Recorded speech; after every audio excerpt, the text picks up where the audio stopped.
Less than a minute.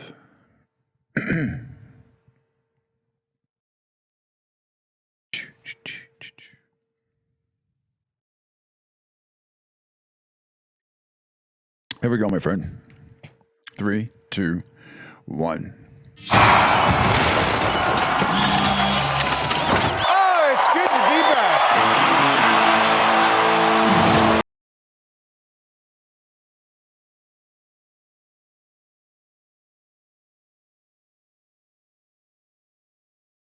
They were keeping an eye on Giannis here. He just sat down on the floor and kind of looking at his left lower leg. So this is something no Bucks fan wants to see as Giannis gingerly gets to his feet. We'll take a timeout.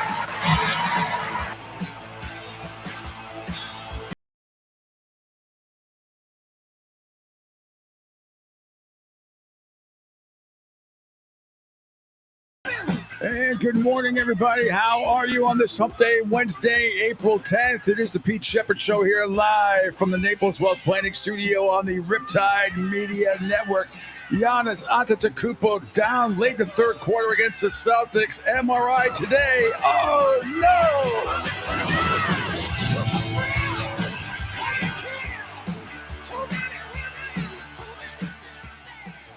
Oh, my goodness. It is Wednesday already. It is a hump day. Thanks for checking out the Pete Sheppard Show here on the Riptide Media Network as I do it live from the Naples Wealth Planning Studio. Executive producer extraordinaire Angel Martinez already standing by. Make sure you watch the show.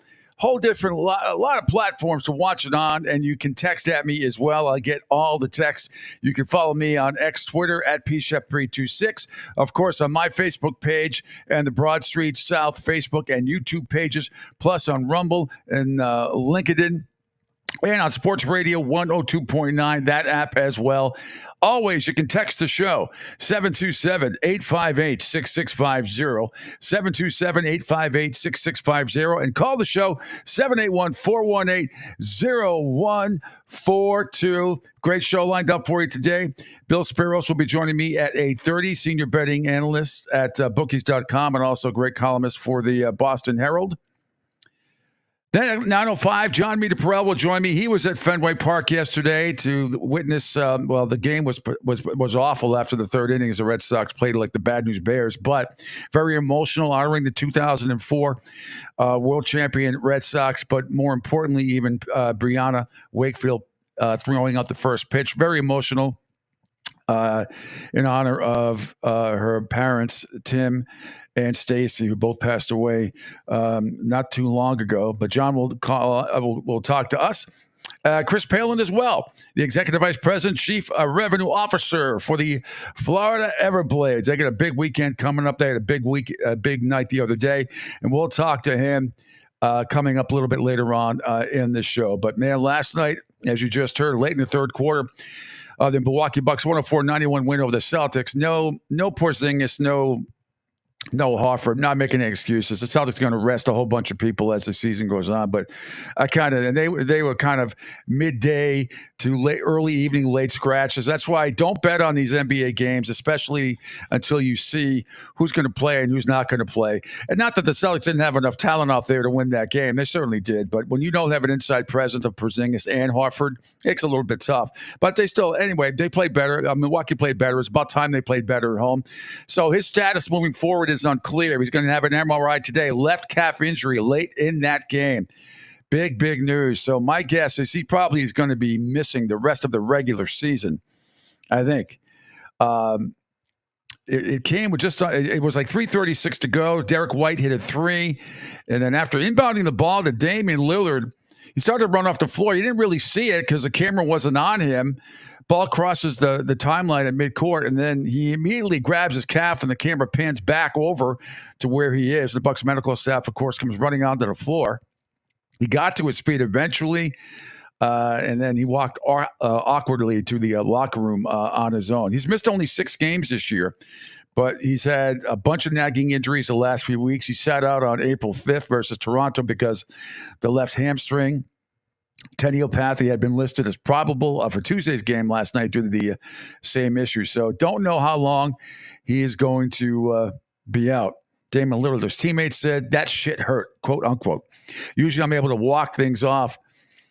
I feel like I have a high pain tolerance. And when I did it, I started to walk. It wasn't just that it was that painful. It was that the muscle just can't handle it. So I think once it calmed down, he kind of figured out a way to limp around, but it's a weird feeling. So the Bucks have clinched a spot in the playoffs already, but their seed is yet to be determined. And with that, and we'll recap all the NBA, MLB, NHL action from last night. The Flyers got absolutely trounced. They gave up 9 goals. They lost last night. We'll get to all of it. Say good morning to executive producer extraordinaire, the one and only, becoming a legend every single day, is Angel Martinez. Angel! What's up, Pete? By the way, the Flyers are just warming up for next season. That's why they give up 9. Man, they were right in. They were right in this thing as well, right up until they weren't. And now they're gonna. Now it's going to be a struggle, and that's just. It's. I wanted them to get in. I really did. I was rooting for them to get in, but I think it's going to be a very monumental task right now. They got their butts whipped last night, and. You look at punching up there. To lose at Montreal, to give up 9 goals to the Canadiens, not a very good hockey team at all. But I'm looking at the conference standings right now, and still the Rangers and the Bruins. Rangers at 110, Boston at 107 points. Carolina is right there at 107. Florida's 4th, Toronto's 5th. The Islanders 6, Tampa Bay 7, and Washington 8. Pittsburgh is only a point behind Washington for the 8th spot, and the Red Wings as well. And Philadelphia still has a shot, but Washington, Pittsburgh, and Detroit also have a game in the end. So we shall see. So how you doing this morning? I'm good. Other than a sleepless night, which is not really unusual, but sleepless night. A lot of stuff they had to get done to make sure that everything is good, but. Yeah, it was an interesting night in sports for the Flyers. Unfortunately, 76ers won, though. Joel Embiid had a great night. We'll get to that. He had 37 points last night, I believe. Yep. So he's looking good. And I think the Sixers have won 6 in a row. Well, the Flyers, I think, have dropped 9 straight. Yeah, and that's the unfortunate part because they picked, again, no one this season, I didn't think they were going to make the playoffs. Again, it's a rebuild. Briere, Jonesy coming into the front office and trying to get things together. So I didn't expect it. Unfortunately, when you ride that high, because now you're thinking as a fan, like, oh man, we have a chance to actually make to the playoffs. And then you remembered, okay, I had to go back to August of last year when I said that things weren't going to happen the way they were. So I'm not really upset because at least they gained a lot of good momentum, especially with Tortorella, behind the ice there. So I just hope come next year, we can get it together, get ourselves a halfway decent goalie. I know we were waiting for one from Russia finally here, so we'll see. You had a halfway decent one, and Hart got hurt. So I mean, that's But he's been up and down too. Oh no, I know. Yeah, he's either spectacular or mediocre to suck.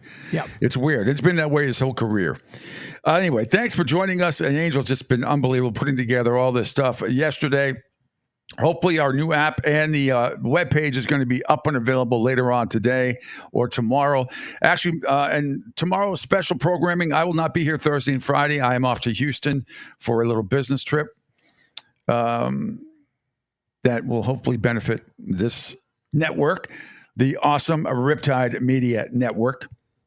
So we'll probably just do best ofs or I don't know how we're going to do it. I don't know what Angel has up his sleeve, if anything. Otherwise, I will be back on Monday at 7 a.m. So I don't know if we can. I don't know if there's a way to put some best stuff together, Angel. I don't know. I meant to ask you this before, but so I'm putting you on the spot. But don't you worry about that, Daniel, son. Wax on, wax up, wax in, wax off. Exactly. I loved it when Mr. Miyagi first got mad. He's like, paint the fence, and he's like, I don't want to do it. Show. Show me, sand the floor. I mean, all I could think of, he wanted. He should have got nominated for the Academy Award. He should have won it for Best Supporting Actor. The late great Pat Morita, great stuff, and was great as Arnold on Happy Days as well. Yep, really, really good stuff. Interesting life he led too. Very, very interesting. If you Google his name and you look at the Wikipedia and stuff, very, very interesting man. And where he came from, and marriages and relationships. Not exactly smooth, but he was a great actor. Good stuff. He did. Oh, good stuff. Speaking of, by the way, for those who would, last Thursday's show has been re-aired up on YouTube because some of the music is not. And we don't play anything bad here, but some of the music is not available in certain countries, and so like Russia and Belarus. I mean, who gave them permission? Their creepy little fingers to edit me. I don't know. But as Mike Wallace once said, on the great movie The Insider. Yeah.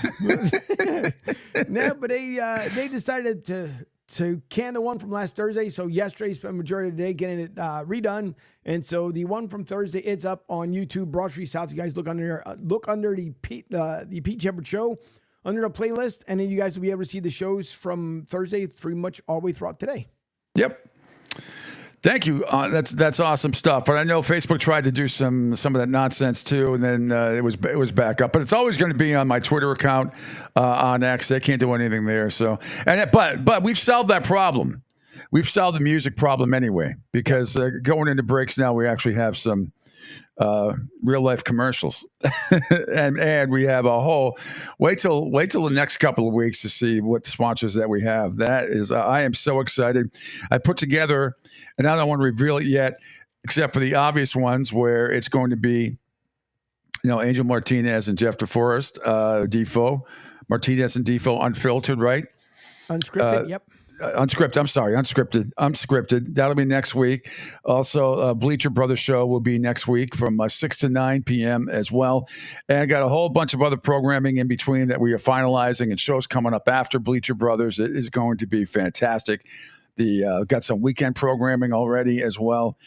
And, I went to, I'm not the technical guru that Angel is, but since I am executive vice president of Riptide Media Network, so I have to put together all the program, which I love. I love doing it. And everybody, what I want to do here is get everybody's input. That's the way it's going to be, because some of these guys I know, some of them I don't know, some of them but all I know is everybody that is going to be on this network has got a lot of talent and a lot of skill, and they're going to bring it. We're going to have a lot of different platforms here, a lot of different shows, ranging from obviously, the four majors in baseball, football, basketball, hockey, college football, to boxing, to NASCAR, to golf, to fishing. I mean, there's going to be something for everybody here on this network. So stay tuned. We'll have an awesome full schedule coming up in just a little bit. And a big part of it is to that guy right over there, or over there. That guy over there. Angel Martinez has done a great job as in just a short period of time as executive producer. It is you've been amazing. You have been absolutely amazing, and are a big part of why this network is already so successful. So thanks so much. Oh, you're welcome. I try. I know. No, you don't try. You do. A lot of people try. You do. So there you have it. Also, want to tell everybody that for the best articles in audio, there's only one source that provides everything you need 365 days a year to satisfy your sports crave, and it's Total Sports Prep. The staff combs through the best articles in audio so you don't have to. Sports and non-sports kicker stories will leave you laughing all day long. To get your free trial of Total Sports Prep, you can contact them. info@sportsbroadcastingcoach.com. That's info@sportsbroadcastingcoach.com. Total Sports Prep, the name says it all. Before we get into NBA, NHL, MLB recap from last night. Again, my guest coming up today later on, 8:30 is Bill Sparrows, senior betting analyst at bookies.com, Boston Herald columnist as well.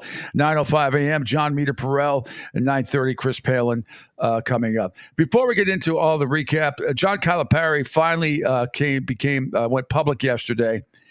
And after I tweeted out a video of somebody in his neighborhood, he was walking his dog. He has looked like a Pomeranian. Well, I had one dog in a carriage, which I understand. A lot of small dogs after a while can't walk. I get it. But he was walking a Pomeranian. Someone came up to him as he's walking his dog and, John, any comments about why you're leaving? And nope, not right now, yada, yada, yada. I could tell he was on the verge of snapping, but he didn't because he's in his neighborhood. And you know, you got to – it's tough when you're a massive public figure like that. You know what it's like, Angel. And, you know, you got people knocking on your windows trying to get on the show. I understand it. But thankfully, whoever was trying to film him, walked away. But here's John Calipari on why he decided to leave Kentucky. The last few weeks, we've come to realize that this program probably needs to hear another voice, that the university as a whole has to have another voice giving guidance about this program that they hear. And the fans need to hear another voice. We've loved it here, but we think it's time for us to step away and step away completely from the program. Well, I think it's really interesting. He didn't say that a couple of weeks ago, neither did the AD. But this is really interesting, Angel, and everybody else out there. Kentucky broadcaster Dick Gabriel says that John Calipari actually asked Kentucky to counter Arkansas's offer. Calipari, going into that meeting with Mitch Barnhart, didn't have much leverage. Mitch had the leverage. But now when you've got somebody else in your corner who is a viable candidate for your services, I mean, if, you know, a junior college came and tried to hire him. No, this is Arkansas, powerful school with deep pockets and all kinds of booster money out there from Tyson Chicken and Walmart. They come in and say, we want you and we'll do what it takes to get you. That's leverage. Calipari, as I'm told, said, here's what it's going to take to keep me. And UK said, I don't think so. And so as I understand it, now the deal, if it isn't done, it's going to be done. No question. See, it depends on who you believe, coach speak, and everything else. And the initial, I mean, technically, his base salary from Arkansas, Angel, and others. Well, it'll probably look a little less on paper, but in reality, going to make more in Arkansas when you figure in the endorsements. I told you yesterday about Walmart and Jerry Jones, and I forgot about Tyson Chicken. You know, I forgot about that. And if you remember, there's an old Seinfeld episode where George, pretends he's a tourist in New York after bumping into a pretty girl and tells the girl that he works for a chicken place in Little Rock, Arkansas, not Fayetteville. But nevertheless, that's what they're talking about. And if you remember at the end, it was George Steinbrenner, Larry David playing that character, talking to what was a Frank Purdue type character. And Frank Purdue was just, clucking, because Frank Purdue, God rest his soul, he looked like a chicken. He did. It's crazy. He looked like a chicken. What if he morphed into it just, as the years went by, he just figured, well, I'm hanging around with you guys. Might as well turn into one. Yeah. All right. Meanwhile, I want you know what, Andrew? I got a little surprise. Well, I got later on. Remind me. I have a little NFL / college quiz. One question, one answer. I think you'll get it. I think it's one of the easier ones that I have for you. All right. And those out there. But tell me, do you remember this theme song? Where it's from? This is the open. There's an open and a close. Here's the open. I'm going to play 10 seconds of it, and then I'll play 10 seconds of the close.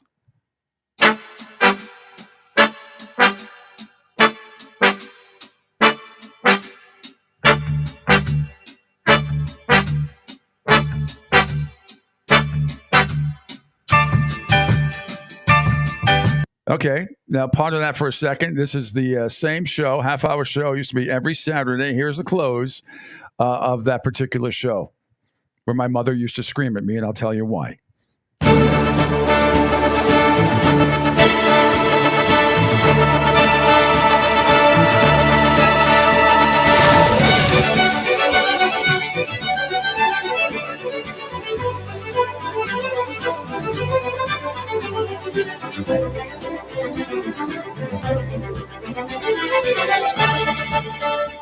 I still get goosebumps listening to that. Did you remember where that's from?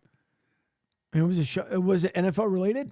No, it's This Week in Baseball, the open and close. Remember, hi, this is Mel Allen. Oh, And my mom used to yell at me because it would come on every Saturday morning or so around 11 or 11:30 or noon, depending on what part of the country you were in.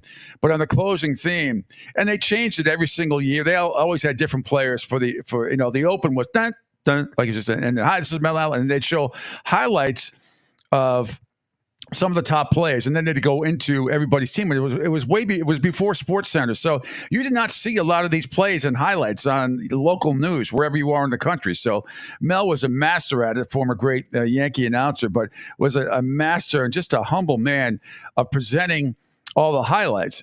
And then at the end, they would switch it up every year.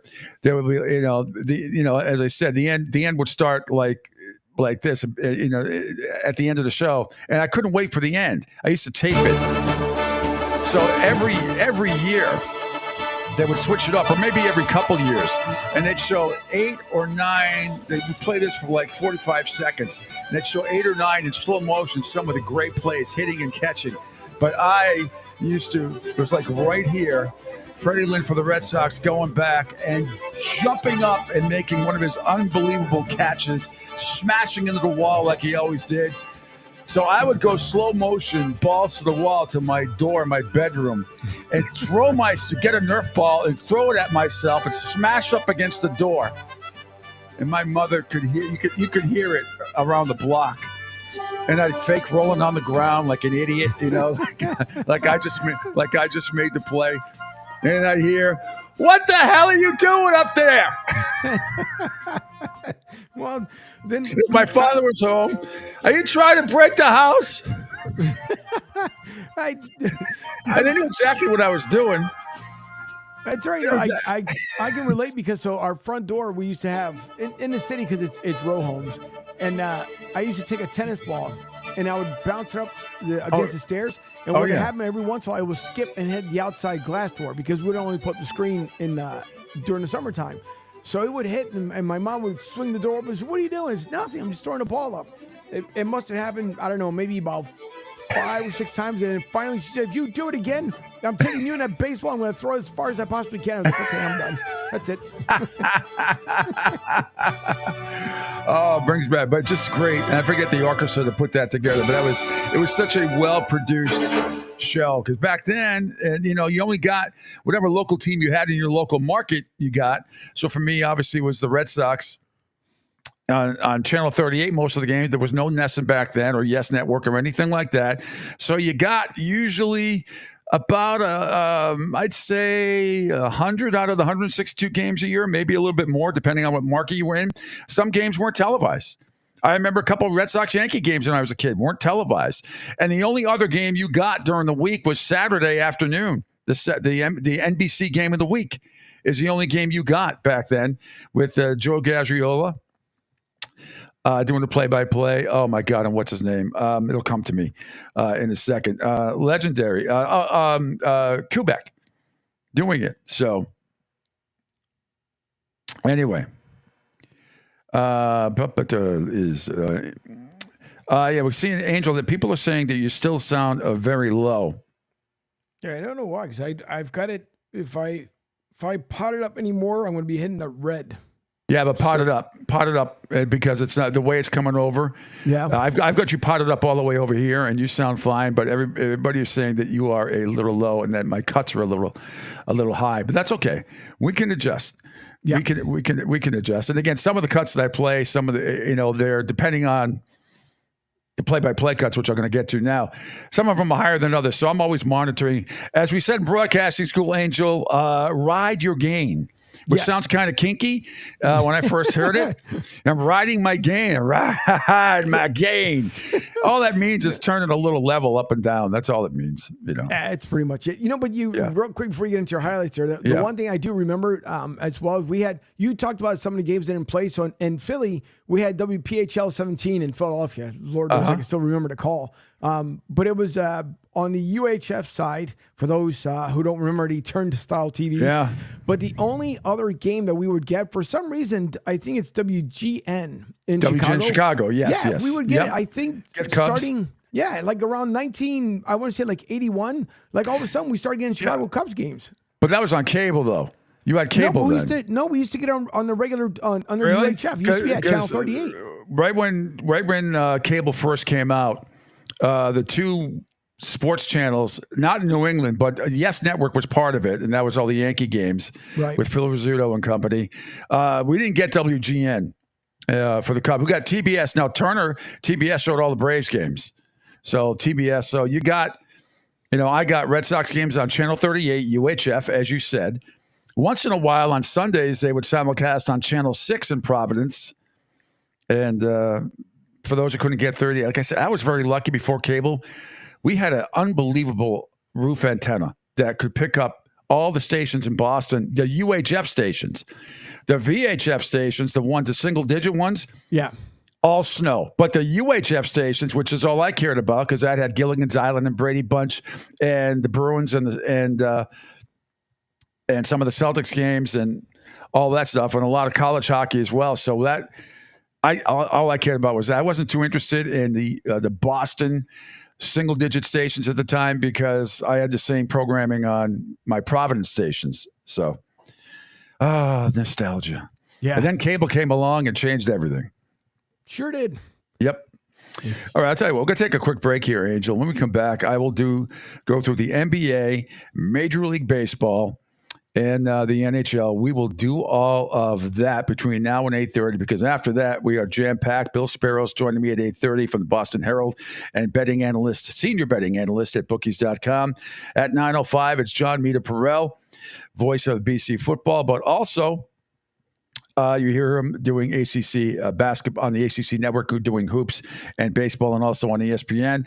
And then Executive Vice President, Chief Revenue Officer Chris Palin will join me from the Florida Everblades. They've had quite the week and are going to have quite the weekend as they close out the regular season at home. The text line, 727-858-6650.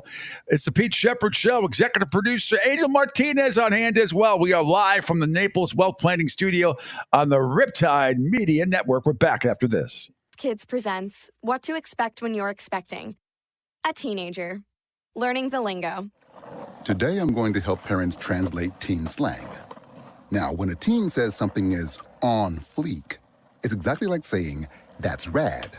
It simply means that something is awesome or cool. Another one is totes. It's exactly like saying, totally, just shorter. As in, I totes love going to the mall with Becca. Another word you might hear is jelly. Jelly is a shorter, better way to say jealous. As in, Chloe, I am like so jelly of your unicorn phone case. You don't have to speak teen to be a perfect parent. Thousands of teens in foster care will think you're, rad, just the same. To learn more, visit adoptuskids.org. A public service announcement brought to you by the U.S. Department of Health and Human Services, Adopt U.S. Kids, and the Ad Council. This is the story of a very special woman.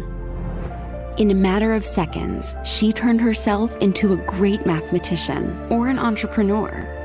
Her knowledge was limitless and still is. She could also make monsters disappear, especially those that lurked in the shadows under the bed.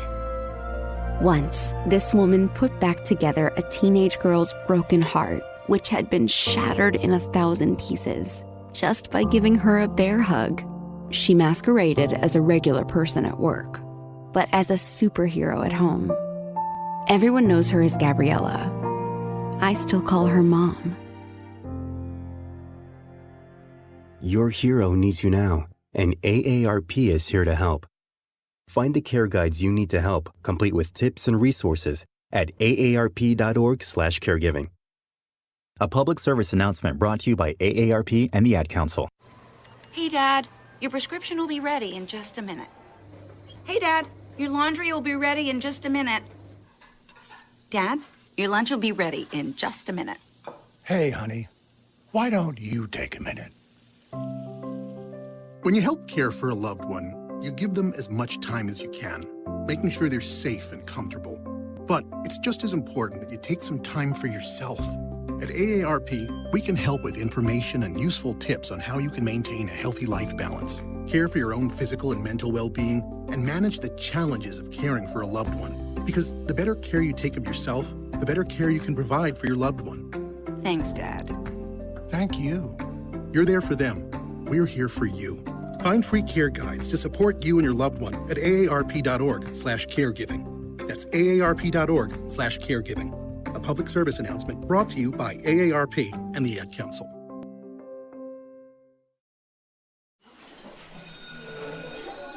All right, class. Let's hear what everyone did this weekend. Jill? Well, I raised my older sister to a big oak tree. It was at least 100 years old. My mom said I must have set a record or something. And then we went down by a stream and perched up on this huge rock and saw all of these little minnows swimming around way below us. And then I rescued my little brother from an evil slug king who was guarding him at the bush fortress. And my sister and I brought him back to our super twig fort for safety. And then we all laid out and told stories until it got dark. And the Big Dipper led us all the way home. Awesome. Where were you, Jill? Yeah. We went to the forest. It's not that far away. Anyone want to come this weekend? Ask your parents to take you and your friends to the forest this week and find the fun, adventurous you. It's closer than you think. Check out discovertheforest.org. Brought to you by the U.S. Forest Service and the Ad Council. And just like that, we are back. Oh, okay. I didn't get a chance to play my intro music. No, that's because I think you may not have heard me in the over the headset where I said we got about 20 seconds. I didn't hear you. I did because I just came back in the room. Oh, a little while. Right. No, I did. Well, you know why? Because I didn't have you muted. No, I did not hear you, but that's okay. That's all right. We'll save it. I'll save my intro. So that's awesome. Thank God. That's great. Love that stuff. All right. Are you ready? I just sent you what you wanted. Take the dash out of that email, okay? And because I don't know, they just put it in there for some stupid reason. But getting word from a lot of people that everything's sounding good. I think, Angel, your volume is you're up higher now. I think that sounds better. The commercials all sound good inside the Riptide Media Network. Awesome new logo. And I don't know, some guy named A.J. Johnson is mad. He wants a title. I will call him Executive Vice President of Life if he likes. How about that? He wants to be executive of custodian services. No, he's a big part. AJ Johnson, a big part of this network, obviously, and going to be on. He was on a little bit of vacation this week, and next week he's back on Bleacher Brothers between 6 and 9 p.m. right here on the Riptide Media Network. The text line again is 727-858-6650.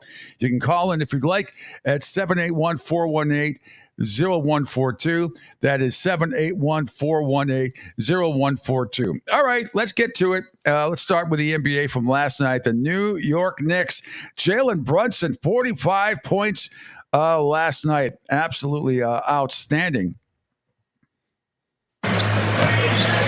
Brunson looking to attack. Probing, working on White. DiVincenzo Vincenzo, who elevates for the jam. That time he saw recognizing that it's Brunson. So he's got his eyes on Brunson. He's not even worrying about DiVincenzo. That's an easy basket cut for DiVincenzo because he knows he does not see him. So that was a good play. And that's sometimes where Alex get caught with his hands in the cookie jar because he's so content on helping everyone else out that he doesn't worry about it. Thanks to NBC Sports Chicago. It was this kind of night for the Bulls last night. Second on the bench. Bogdanovich never stopped moving. That's a steal for Drummond. Andre Drummond knocked it free, and Torrey Craig! You got to be kidding me. Well, I think Torrey Craig was throwing up to himself, and I think Drummond thought he was throwing it to him. Oh, man, that's wow. And now the concern is with Drummond at the other end after he had landed awkwardly.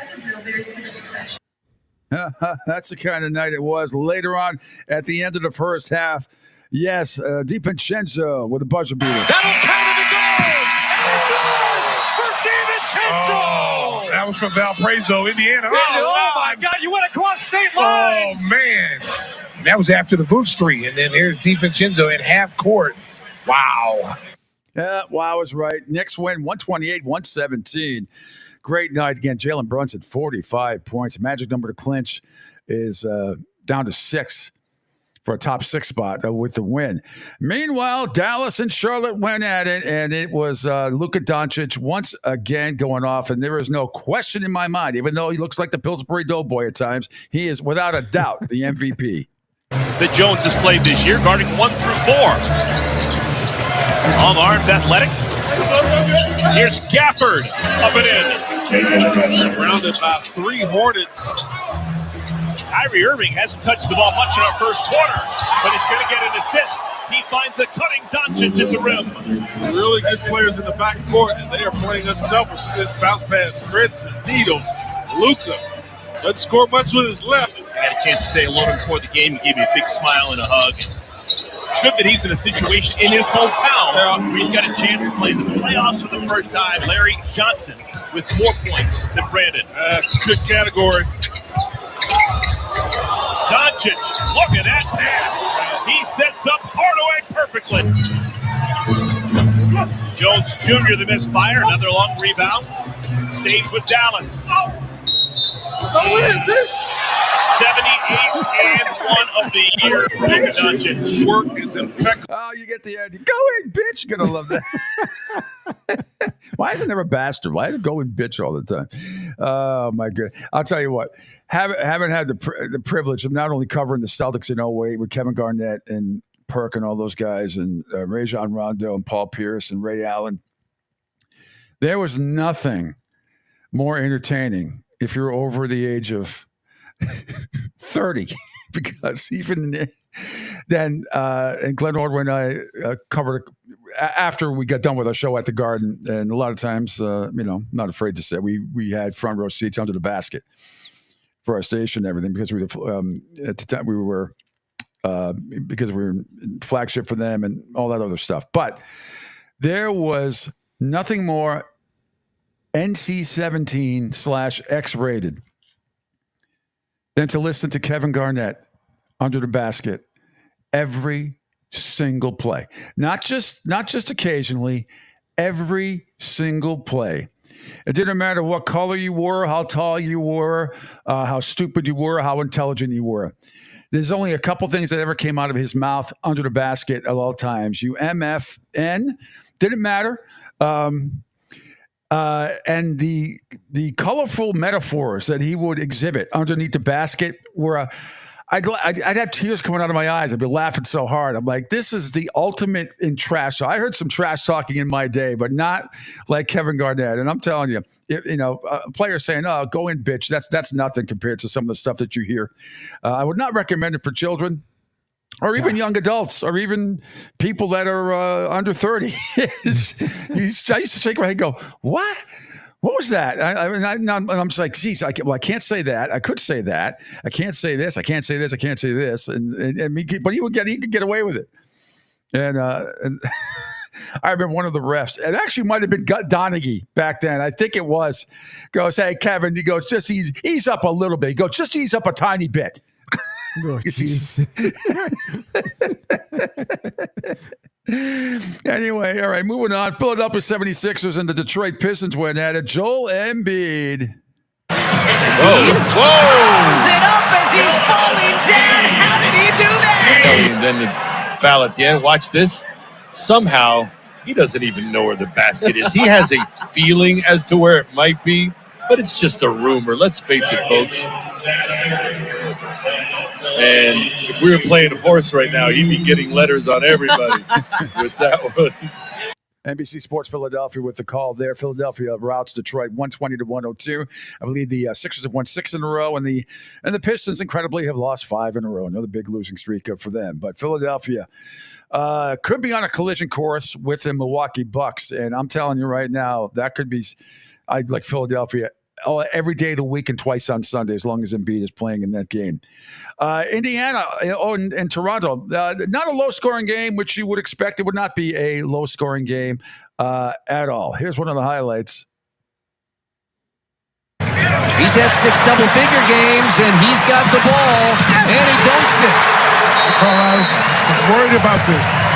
Javon Liberty steal and slam dunk that put Toronto up 11-2, but that didn't last that long, and in the end, it was Indiana. Hung on the rim, challenged by Neesmith. He challenged it because Abaji lost his balance. That's a 2 foul.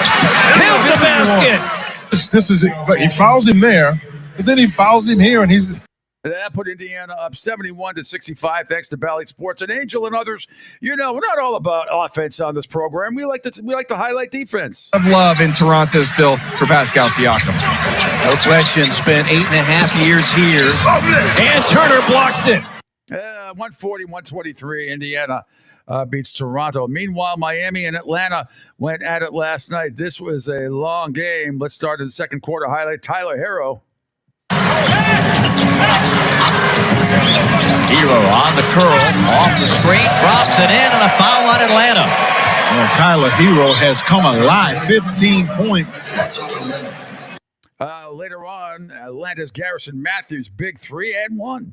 DeLon Wright started the year with Washington, waived and a buyout purchased by the Heat. Garrison Matthews, good again, and he's fouled by Butler. And first one, he starts cooking. Yeah, he started cooking. He started feeling it. And that made it 43-39 Miami in the second quarter. And then later on in the fourth quarter, Jimmy Buckets. 94-92 Miami. Under 5 to play. Jimmy gets the bucket and 1. DeAndre Hunter's third foul. There's a lot of contact there, and Jimmy Butler, strong player.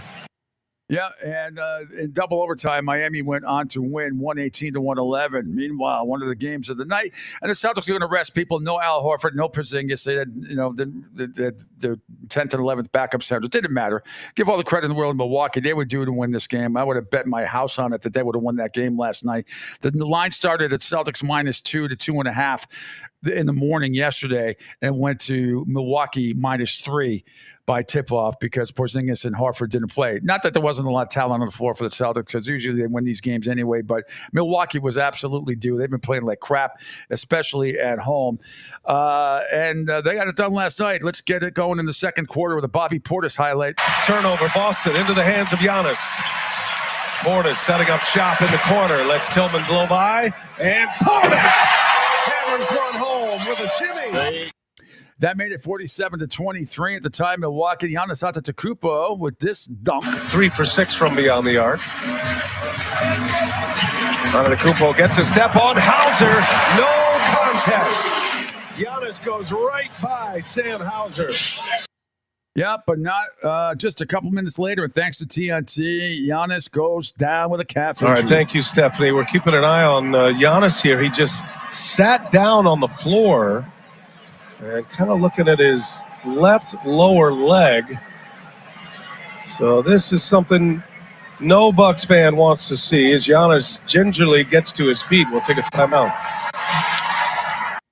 Yep, a calf injury, left calf injury for him, and he is going to undergo an MRI today. It happened about 3:40 to go in the third quarter. Houston beat Orlando 118-106. San Antonio over Memphis 102-87. Minnesota, the T-Wolves, and Washington went at it last night. Of course, it's Anthony Edwards, right? Of course it is. Edwards driving in the lane, flips it up, and in the first 50-piece of his career. That's it for Chris Mitch. This team needed all 51. Yeah, Minnesota beat Washington 130-121 last night. The Minnesota was a 16.5-point favorite in that one. I'm proud to say I took Washington last night for a little something at plus 16.5. They lost by 9, but they're playing better lately, which means they don't suck as much as when they sucked a couple of weeks ago. The Minnesota, one of the best teams in the NBA, certainly one of the best in the West. And the 51 points last night from Anthony Edwards right there. Oklahoma City and Sacramento also went at it early on in the game. Keon Ellis. At apartments.com, every time a new listing is added, we get this alert. So, wow. Somebody edited that wrong, but that's okay. All right, moving on. Aaron Wiggins late in the in the third quarter. As J-Dub looks to create, J-Dub, rather. Wiggins sneaks inside and one coming. Quarter here. This is a terrific play, too. That's tough to do on De'Aaron Fox. Shaq Alexander, how about this? Ellis, will he get it off in time? He will not. Shea denies him. Finish, and Shea with the smother of the Ellis attempt of a three. Ended. Smothered. He had 40 points, by the way, in his return, and OKC beat Sacramento 112-105. Denver and Utah, an interesting game. Guess who's involved? Yes, the Joker early. Guys kind of watching on that glass. 3 guys on that first rebound were heading down court. Nuggets an 11-1 record in the front end of back-to-backs. That shot is short. Long pass to Murray. He's out. Nuggets early on running it up. That's from Altitude TV. Denver goes on to win 111-95. Golden State and the Lakers went at it in a battle of the 9-10 seed out in the Western Conference. Oh, my goodness gracious. Early on, LeBron. The rebound by Russell, whose three-point shooting puts him in the top 20 in the NBA. He missed from 3 earlier, hit a 2. LeBron is spinning. Fadeaway shot for 2 in a row for him. And again, LeBron James, and again, he's looking over that right shoulder, making sure Curry wasn't going to come. Yeah, that was early on in the game. First quarter, 9-8 Lakers at the time, but Steph Curry later on took over. Golden State, 54%, 13 of 19 from 3. Spinning Curry behind the back to Green, free to fire triple. What is going on here with Draymond Green from the three-point line tonight? And watch the feet right here. 1-2. And just let it go. 64-48 at the time of the second quarter, thanks to T. Later on, Steph with the pass. He's got 5, and Curry the other way, and Reeves and Moy. Oh, what a pass! What a pass by Curry! Watch this pass. This is unbelievable. 1, 2, 3, 5 defenders. Look at that. That's on amazing. Point. It's digital. I can't see it. But anyway, thanks to the great Kevin Harlan, the call at TNT last night. And was that Reggie Miller, I think, was with him as well. Golden State wins in a battle of the 9-10 seed, 134-120. Clippers, how about this? They clinched their first division title in quite some time. 43s made on the season. Eubanks ripped away by Westbrook. And that will prompt a quick timeout here for Frank Vogel. Suns have come out not connected, and because of that disconnect, the Clippers are rolling early. The Arizona Family Sports Network, thank you. 17-2 at that time, Angel. Clippers jump out to a lead, and KD. Here's one highlight for Phoenix. Powell challenged nicely without fouling there by Eubanks. Suns with numbers up ahead to Durant. And KD with a run to the ring. They go in the first half. Again, they lose, and the Clippers win their first division title in quite some time. All right, let's go to the NHL, then I'll do an MLB recap. In the NHL, NHL last night. Big night for a lot of teams. Carolina Panthers came into Boston and got revenge for the Bruins beating them in Carolina last week. Carolina wins by a score of 4-1. The Montreal Canadiens at home beat the Philadelphia Flyers 9-3. Obviously, the Flyers' worst loss of the season. That's their 8th in a row. 8 in a row, and they're still in the hunt, but now they're a couple points behind for that final wild card spot. Washington over Detroit by a score of 2-1. They put a dent in the Wings' playoff hopes there, and they are into the wild card. Ovechkin, by the way, the first NHL player with 18 30-goal seasons. No one's ever done that before. Tampa Bay over Columbus by a score of 5-2. They were minus 345, a favorite. Columbus, no match for them at all. The Florida Panthers, they get back on track. They blanked the Ottawa Senators by a score of 2-0. And then they're nearing home ice advantage as well for them. Toronto beat New Jersey 5-2. Islanders double up the Rangers 4-2. Winnipeg in overtime got by Nashville 4-3. Predators, though, clinch a playoff spot by gaining 1 point against the Jets. The Dallas Stars over Buffalo 3-2. And the Stars moving a step closer to clinching the Central Division with another come-from-behind win. Colorado beat Minnesota 5-2. And the Wild officially eliminated from postseason with that loss to the Avalanche. McKinnon had a hat trick, destroyed Minnesota. Anaheim over LA 3-1. And guess what? The Ducks prevent the Kings from clinching a playoff bid there. Bad loss, Kings. Seattle blanked Arizona 5-0. Coyotes green with a 5-0 shutout there. And Calgary in overtime over San Jose 3-2. Kuzmenko scores the overtime winner. And the magic number is 1 down to 3 for Calgary. So there you have it. There is your NHL recap there. Oh, man. What a night. What a night. There's some things in the NBA I can't figure out. The Phoenix Suns and the Milwaukee Bucks are still an enigma. And I don't. Nope. Hopefully Pete will come back. Pete disappeared. As we resync. Yeah, and no faith in the Milwaukee Bucks. And I think both teams will have a chance to get bounced in the first round. But we shall see. We shall see. Man, it's already 7:50, Angel. Yeah. It's already 7:50. It's gone by quick. It has. It has. Again, coming up, and this is the Pete Sheppard Show live from the Naples Wealth Planning Studio on the Riptide Media Network. Executive producer extraordinary Angel Martinez on hand. Text the show 727-858-6650. Also watch the show on a whole plethora of our network video platforms. X Twitter at PShep326, my Facebook page, and the Broad Street South Facebook and YouTube pages. Also on Rumble, LinkedIn, Spotify. And again, I'm always here Monday through Friday from 7 to 10 a.m. Hopefully the new webpage and app are going to be available coming up. I'm going to save the baseball stuff for after the top of the hour, Angel, so we can do it properly all the way down. But Bill Sparrow's coming up, bookies.com, senior analyst at 8:30, Boston Herald as well. 9:05, it's John Meter-Perrell, voice of BC football, and also you hear him on the ACC network and ESPN calling college basketball and baseball. And Chris Palin as well, the Executive Vice President, Chief Revenue Officer of the Florida Everblades.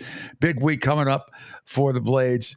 And lots of good promotional stuff as well. And they got back on track. They've won their last 3 as the two-time defending ECHL Kelly Cup champions are getting ready for the playoffs, even though they technically sort of haven't clinched it yet, I believe, but they will. They absolutely will.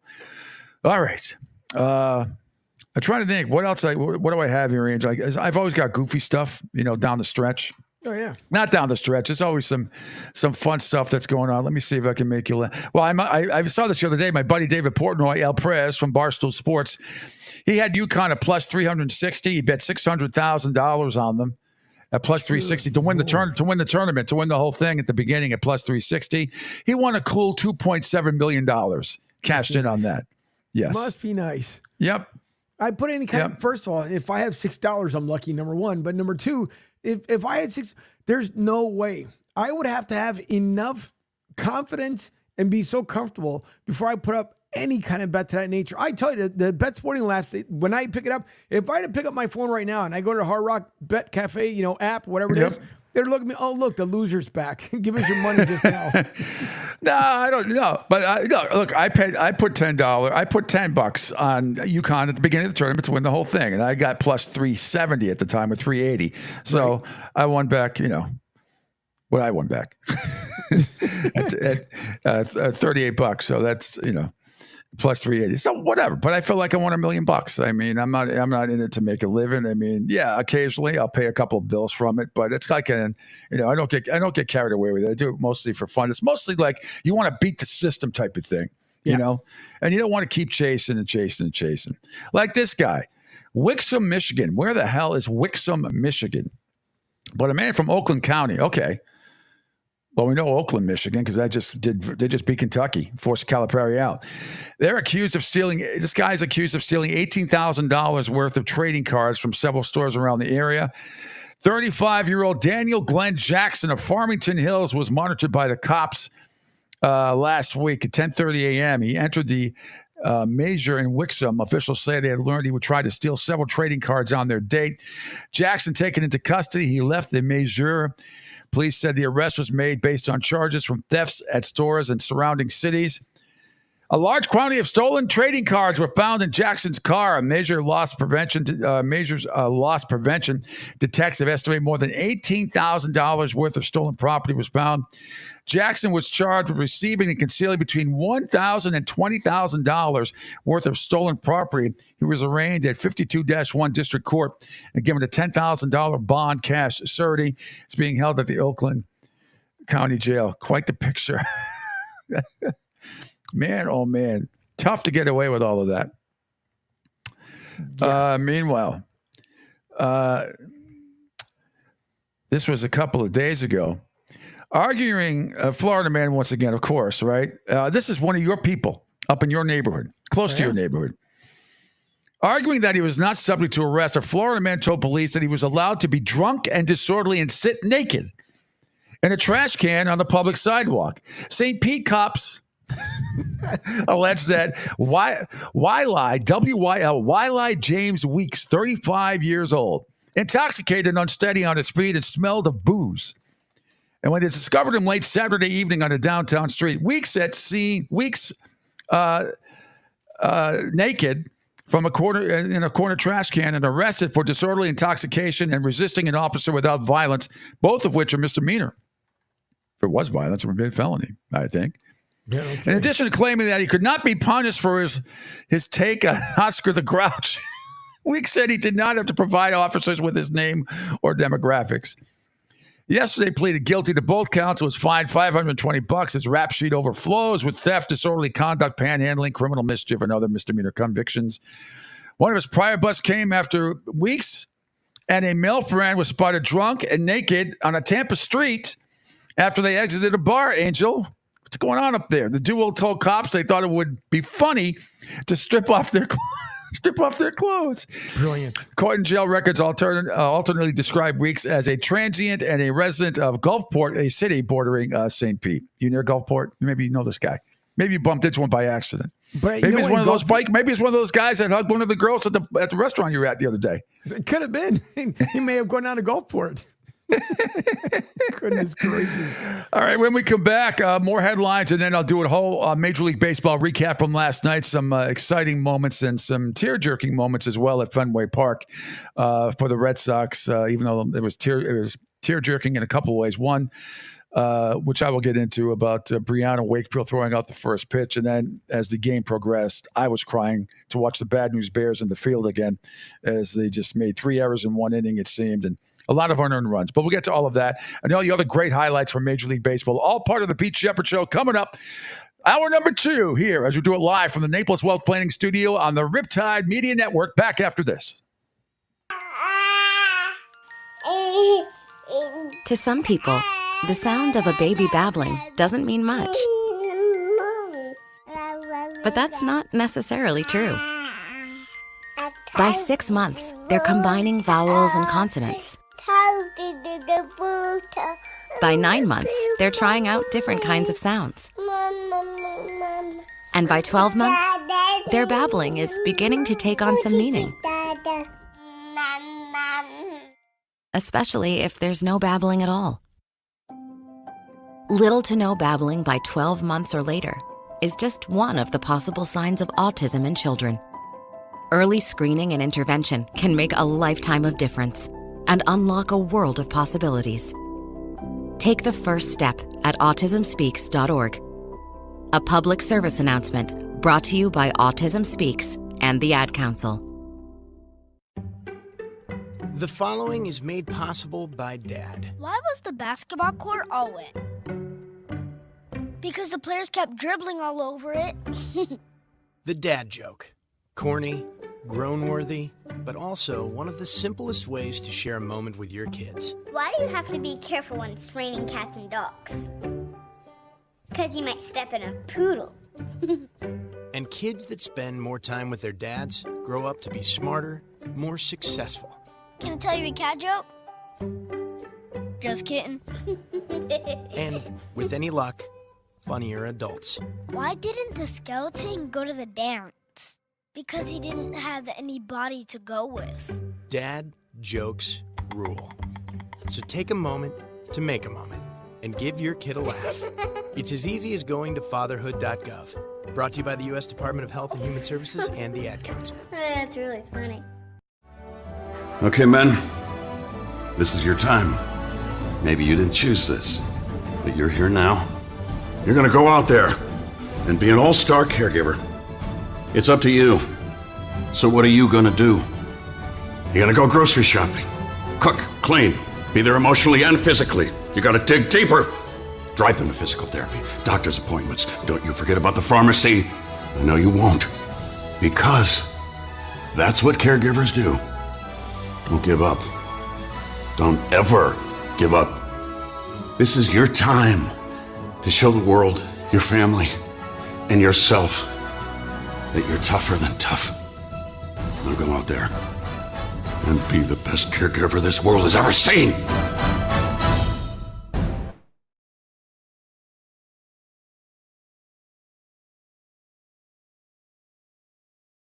Caregiving is tougher than tough. Find the care guides you need at aarp.org/caregiving. A public service announcement brought to you by AARP and the Ad Council. Hi, I'm Danica Patrick and proud aunt. Watching my nieces grow, play, and learn is amazing. But not every child gets to be carefree. 1 in 6 kids in the U.S. are hungry. 1 in 6. That little girl sitting alone at the playground, she can't play like the other kids. She doesn't have the energy because she's hungry. School lunch will be her only meal today. It breaks my heart that this is the reality in our country, but it's something that Feeding America is working to change. Each year, the Feeding America network of food banks rescues billions of pounds of good food that would have gone to waste. This food is then provided to families and children in need. Being a kid should be about using your imagination, learning, and having fun. These children shouldn't have to miss out on simply being a kid because they're hungry. To find out how you can help end childhood hunger in your community, visit feedingamerica.org. Brought to you by Feeding America and the Ad Council. Me, along with executive producer extraordinaire, for now, Angel Martinez, joining me once again this morning. Great show lined up for you today. Bottom of the hour, Bill Sparrow is going to join me, senior betting analyst from bookies.com, also Boston Herald columnist. John Mita Perrell was at Fenway yesterday at 9:05 a.m. We'll get a recap of what happened there. Very emotional on a lot of fronts. And Chris Palin, the executive vice president, chief revenue officer from the Florida Everblades, joins me at 9:30 a.m. So welcome back, and we welcome back Angel Martinez, doing an unbelievable job and just great. I don't have to play music going into breaks anymore. Isn't this fun? Yeah. Sounds real. Yeah. Oop, hang on, I gotta turn you Danica up. Patrick sounded nice on that last one. Oh, is that her? Yeah. I wasn't listening. I was out getting my Pure Life bottle of water. Nice. As well as also have my zero sugar vitamin water. Went with orange today. How is it? Good. It's it's sugar free because I'm type 2 controlled diabetic, so I don't all that stuff. Oh, it's very good. It's very good. Costco, where you take your life into your own hands, not only in the store with a whole bunch of blue hairs who might run you over, but also in the parking lot, which is even worse. Yeah, that is true. That is very true. And Sam's. They're both pretty much identical. But these old people with the carts, they just think they can do whatever they want. Like you're trying to be nice, and especially by like the meat and fish section, and one in Costco here that I go to in Gulf Coast Center from time to time, although I try to avoid it. I have to really be in the mood to go there. And when I go, I know exactly what I'm going to get. I'm going to get like 4 or 5 things, either a whole thing of vitamin water. If I'm having a party, maybe I grab some chicken wings or something like that, or whatever. You'll be buying in bulk. I buy my protein bars there as well. But the sense of entitlement by some of these people is absolutely mind-blowing to me. They're like, okay, I've lived my life. I can just make yours miserable. And I'm going to cut you off of my shopping cart.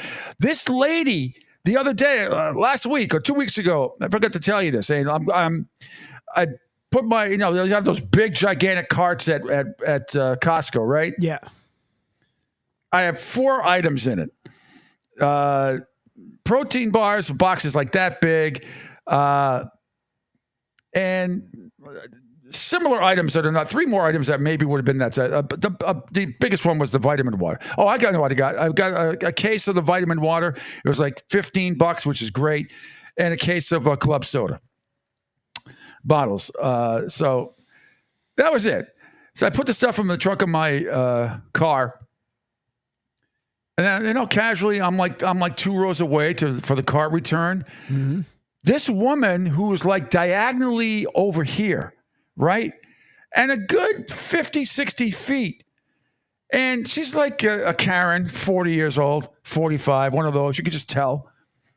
She starts running like at full speed as if her cart getting there before mine, she's going to win some award. Now, I'm like 2 feet away. I see her coming, and she's not stopping. And I'm like, I might get hurt. And I'm thinking, well, maybe I could sue somebody.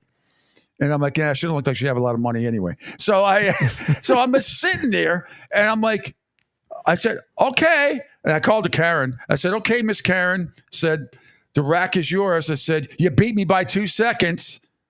And she just gave me this look, baggy freaking pants, typical slob looking in one of these stores, that just have, no couth at all, no class. And I was just thinking to myself, that's probably the highlight of your pathetic, miserable day, that you beat me to return the cart rack at Costco, you stupid ass. I mean, just unbelievable. It's just unbelievable. You know what? I think you're kind of onto something, but not kind of flipping the script here. Why can't Walmart? I think Walmart, like every year, like Hooters, they have the girls up there, and then the firefighters, they normally do a calendar. Yeah. Why can't Walmart just have like the generic customer calendar? Oh my because God. So many outfits at Walmart. It used to be like late night. Now locally here during the day, sometimes you go there, I'm like, is that really? Are we going to the club or what are we doing here? Can I make one correction? It is not outfits, Angel. It is pajamas. They wear pajamas in there. And it's embarrassing. I don't know how these people live with it. I be honest with you. I try not to go to Walmart. Not that they wouldn't be a great sponsor. I'd love to have it. Pete Sheppard Show sponsored by Walmart. But I very rarely go in there anymore. I really don't need to. I know there's some good deals there, and I understand. I'm not knocking anybody who does. But to sit there and look at that type of humanity that doesn't give a damn about themselves. And then my favorite one is the big fat women and men with their clothes. None of their clothes fit. They're usually between 40 and 70. They don't give a crap about you or anybody else. And you got one guy in one aisle eating a whole box of freaking vanilla wafers open. So he's going to finish the box before he gets to the counter. He's going to pay for it. And then you're going to have another woman who is with Rugrats, Sally and Joey in the front, who are eating anything they can because she's trying to shut them up. So she just feeds them candy bars and saves the wrappers as they're going to pay for those when they get to the counter. And I sit there and I'm like, and then, then if they bend down, if they're squatting to have to get something, it's just, it's beyond plumber's crack. It's like the nexus of the universe. I feel like there's a small village in there sometimes. I'm like, help me. Like in Horton Hears or Who, help me. Yeah, exactly. Well, I mean, I don't know how you leave the house and look like that. I'm not saying you get all dolled up or anything to go or get, handsome to go to what, but God, have a little self-respect. I shouldn't have to look at that. My rods and cones get all messed up. It's awful. I feel like I'm looking at Medusa. I'm going to turn to stone.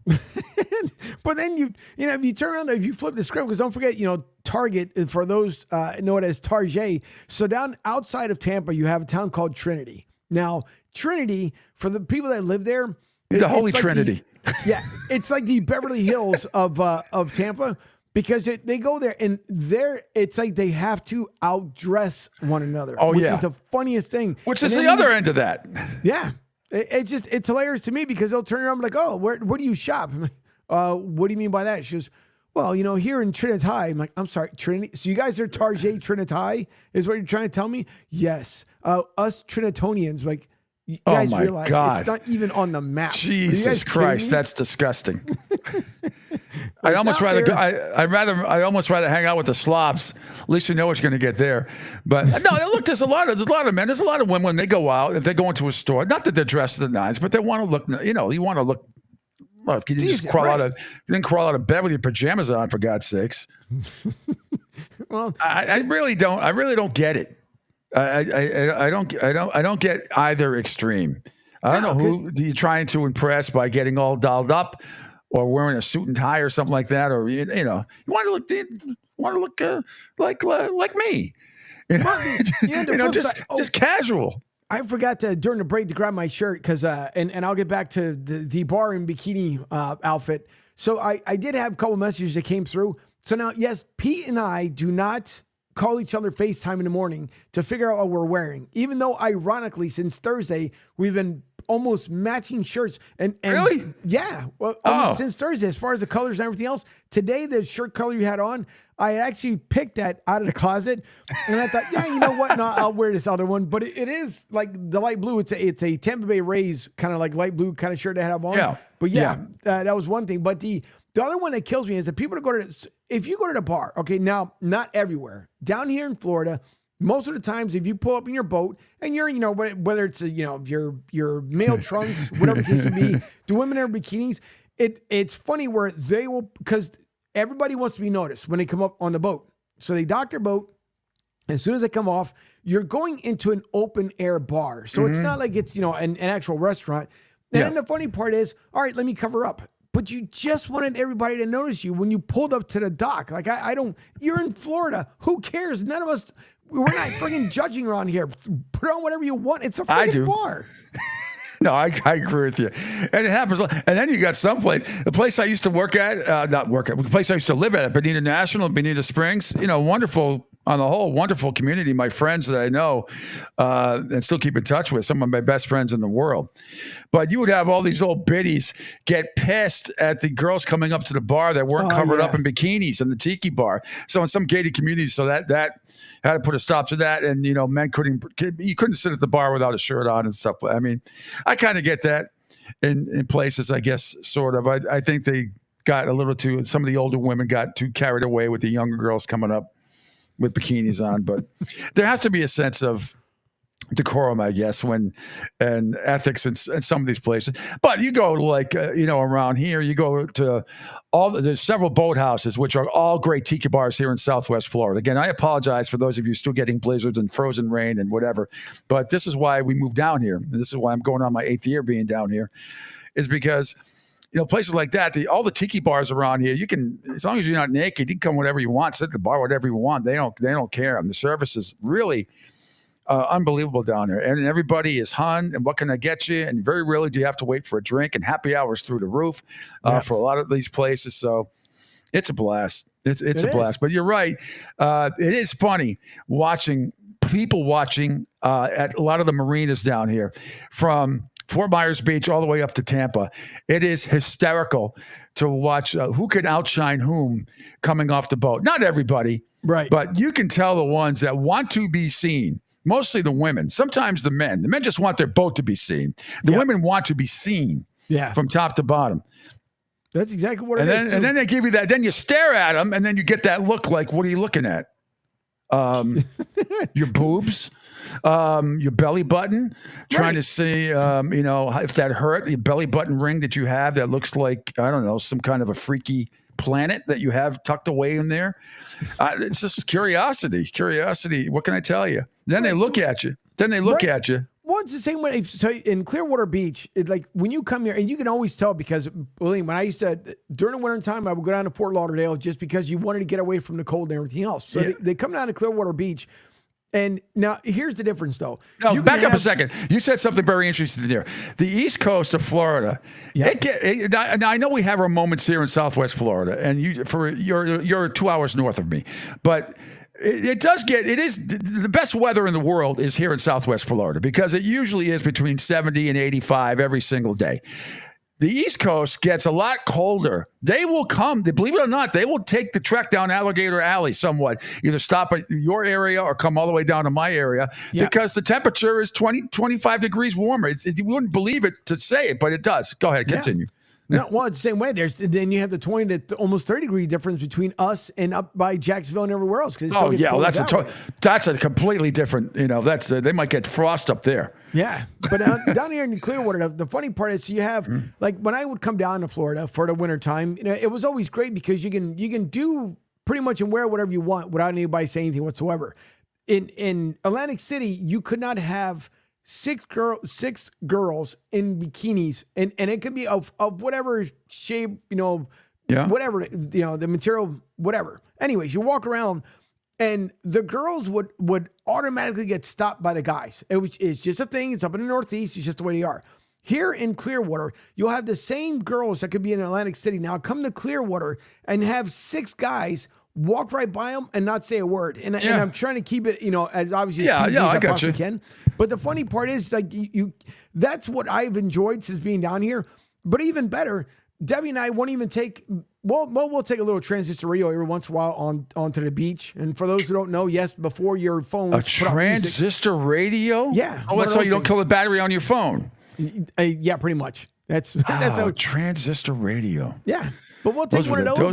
And then the funny part is, for some reason, we always end up, we could be the first two on the beach. Yeah. 2 hours later, where the club is to the left, the Spanish music is to the right, and every kind of food that you want is directly behind you, which is the best thing. So that's why, listen, it's more relaxed down here. It's a great time in Florida. And I've been, 5 years plus now down here. That's why I love it, because there's no judgment zone like Planet Fitness. You can do and feel whatever you want, and it's the best time ever. I love it, and it really is, and I'm with you. We're lucky. I mean, overall, the people are great. The service down here, I can't tell you enough about the service industry, the service bartenders, and all the great men and women, young and older. Some of these people, you got to die to get into some of these places to work. Yeah. That's how much money they make. Well over six figures as a server. If you hustle, you can make a shitload of money down here. You really can. Like anywhere else, I guess. But I mean, it's very, if you're and we have our share of great steakhouses like you have in Tampa down here in Southwest Florida. We have all that. So you're gonna get your average bill being over $2 probably a night for a couple. If it's four, you're talking, with a couple of drinks or whatever, you're talking $300-$400. So you're going to make per table somewhere between $70 and $80 more than likely. If you're a good tipper, at least 20% or more. I like to over tip if the service is good, which I usually do. But you got these bartenders at these tiki bars that just the money just keeps pouring in, and whether it's happy hours, which are unbelievable down here, which you can't get in a lot of parts of the country. Not alcohol happy hours anyway. You can get a food happy hour every now and then, but there are a lot of parts of the country that don't have happy hour. They won't allow it. You have to allow everything else, but not happy hour for some reason. But anyway, all right, we digress. But this is it's a fun talk. Anyway, it's great to be down here. Wherever you are around this great country of ours and around the world, thank you for joining the Pete Sheppard Show here live from the Naples Wealth Planning Studio on the Riptide Media Network.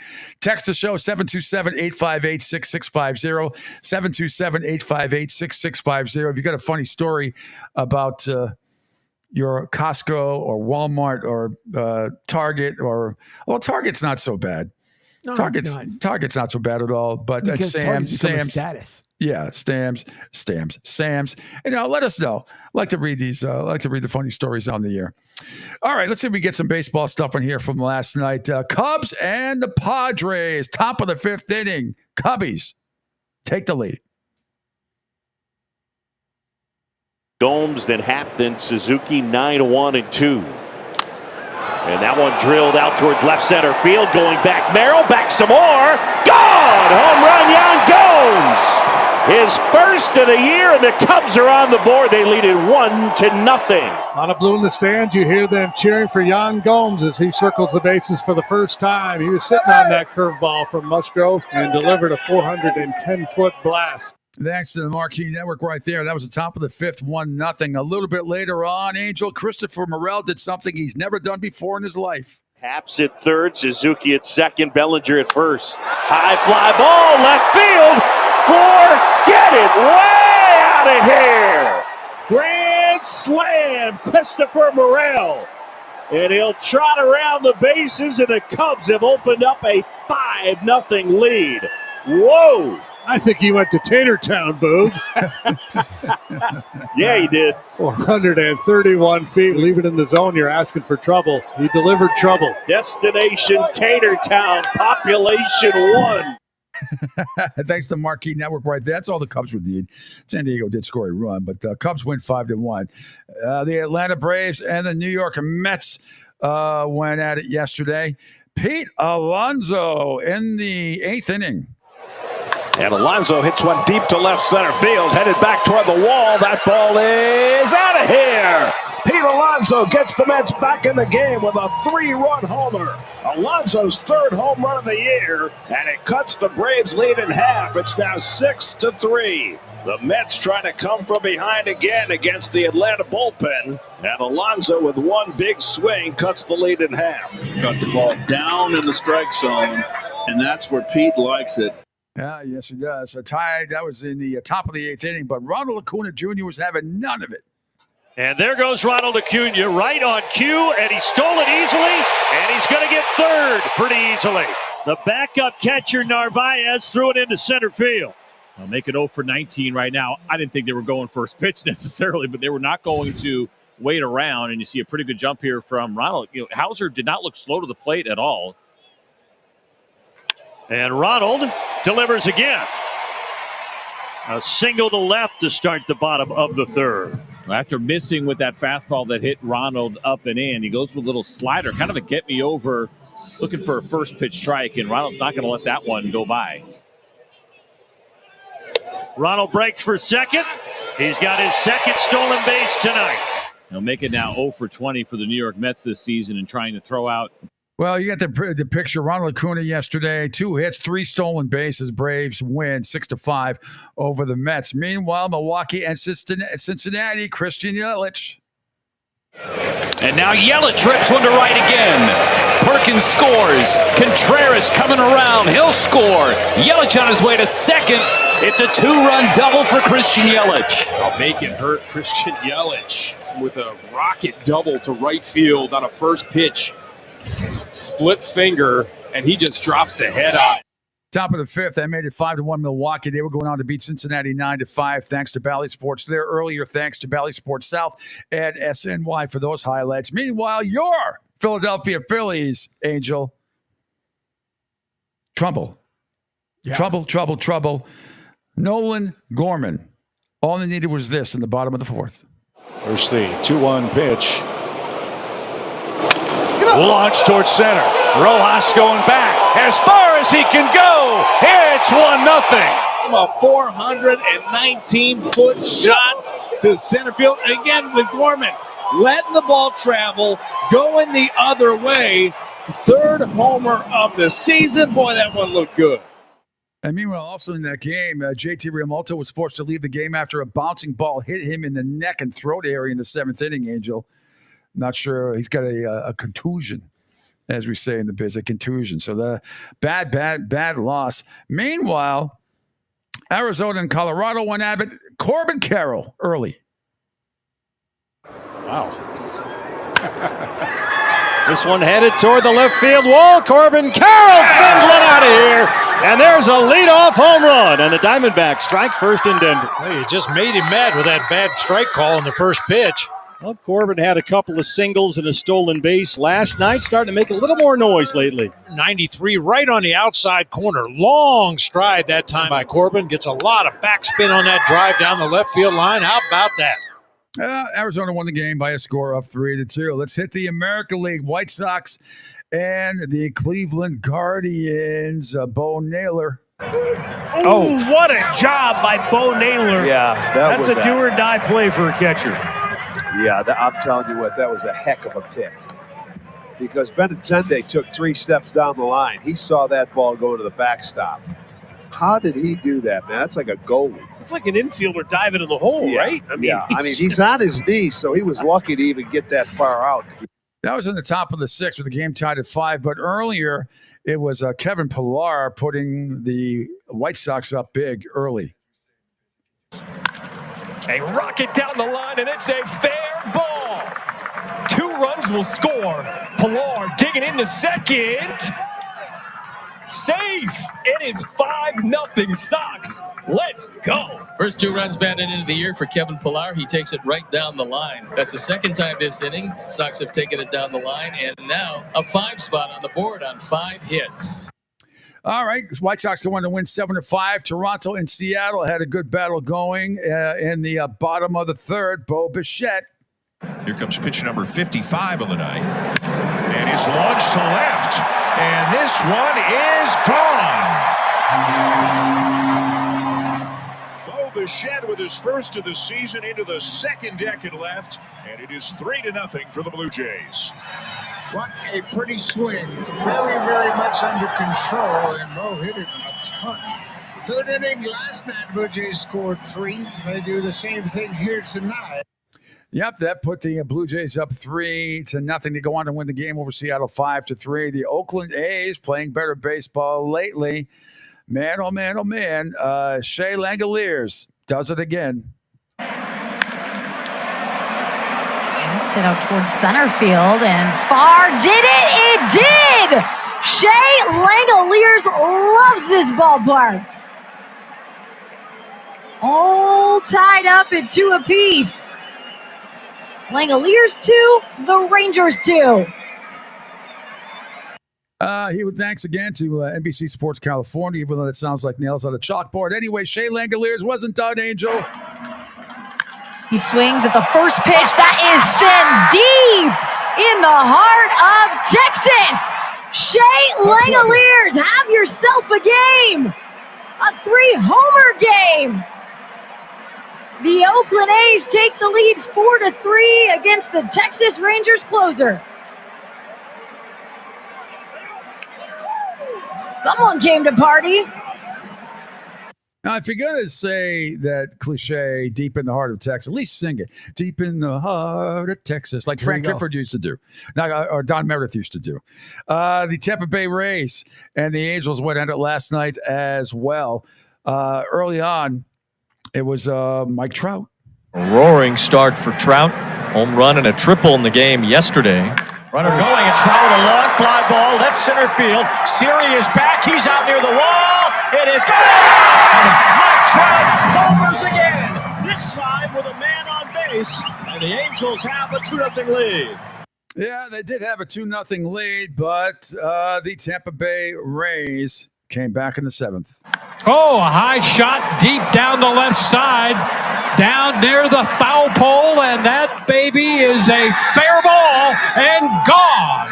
Home run for Isaac Paredes, a towering blast right down the line. For Paredes, his 4th home run of the year, and the Rays will take a 5-3 lead. Rays go on to win 6-4 thanks to Bally Sports. I'm going to take another break here, but because we have a guest coming up, I'll just run through the scores. Baltimore over Boston by a score of 7-1. It was very emotional. Actually, I do want to play this. This was yesterday as Brittany Wakefield threw out the first pitch to Jason Varitek. Catching the pitch is their father's former teammate and dear friend who has become more like a family member to Trevor and Brianna, Jason Varitek. Okay, Brianna, let's see a pitch.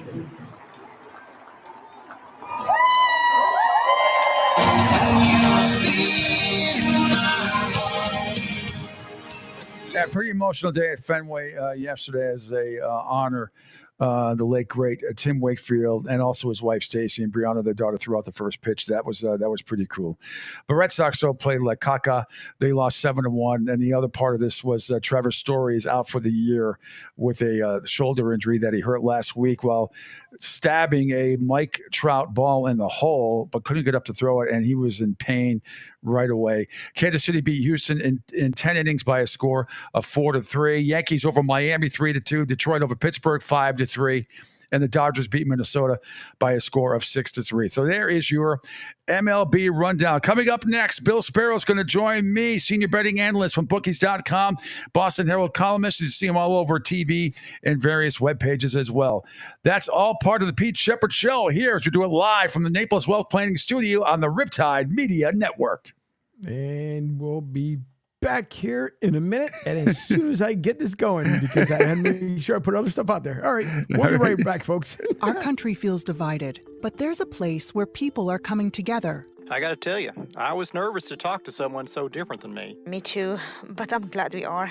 Love Has No Labels and One Small Step are helping people with different political views, beliefs, and life experiences come together through conversation, and it feels good. Wow, your story is so... interesting? Yeah. When people actually sit down, talk, and listen to one another, they can break down boundaries and connect as human beings. At lovehasnolabels.com/onesmallstep, you can listen to amazing, life-changing conversations and find simple tools to start a conversation of your own. I know one thing. This conversation gives me hope. It gives me a lot of hope, too. Take a step toward bringing our country and your community together by having the courage to start a conversation at lovehasnolabels.com/onesmallstep. A message from StoryCorps, Love Has No Labels, and the Ad Council. People do some pretty cool things in their 40s and 50s. Why should saving for retirement be any different? I mean, they go back to college, learn new instruments, start skateboarding. Whoa! Okay, maybe that one's not for everybody, but saving for retirement is. With aceyourretirement.org, you can get on track with your retirement savings no matter your age. Just have a 3-minute chat with Avo, the friendly digital retirement coach from AARP. You'll get personalized recommendations based on your input that are easy to understand and work with your lifestyle. It's quick, easy, and free. Plus, it's sponsored by AARP, so you know they got your back.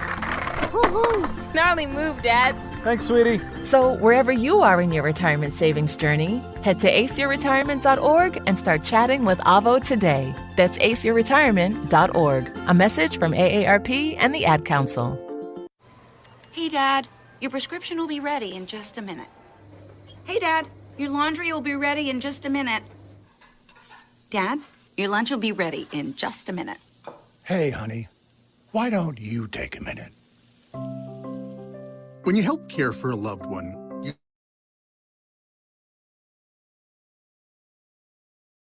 give them as much time as you can, making sure they're safe and comfortable. But it's just as important that you take some time for yourself. At AARP, we can help with information and useful tips on how you can maintain a healthy life balance, care for your own physical and mental well-being, and manage the challenges of caring for a loved one. Because the better care you take of yourself, the better care you can provide for your loved one. Thanks, Dad. Thank you. You're there for them. We're here for you. Find free care guides to support you and your loved one at aarp.org/caregiving. That's aarp.org/caregiving. A public service announcement brought to you by AARP and the Ad Council.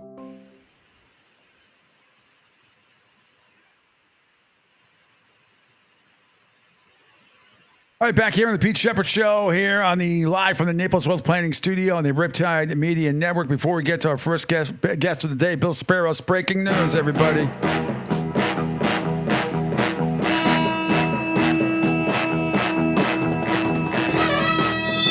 Pro Ball linebacker Josh Allen, according to Adam Schefter, just reached an agreement on a 5-year, $150 million deal that includes Bill Sparrow's money, $88 million guaranteed.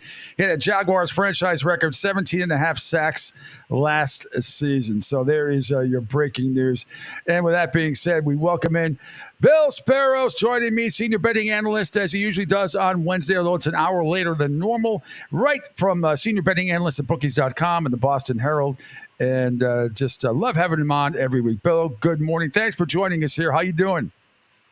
Yeah, I'd have to take a pay cut, Pete. I just want Are you sure? I don't know. I got to check with my accountants.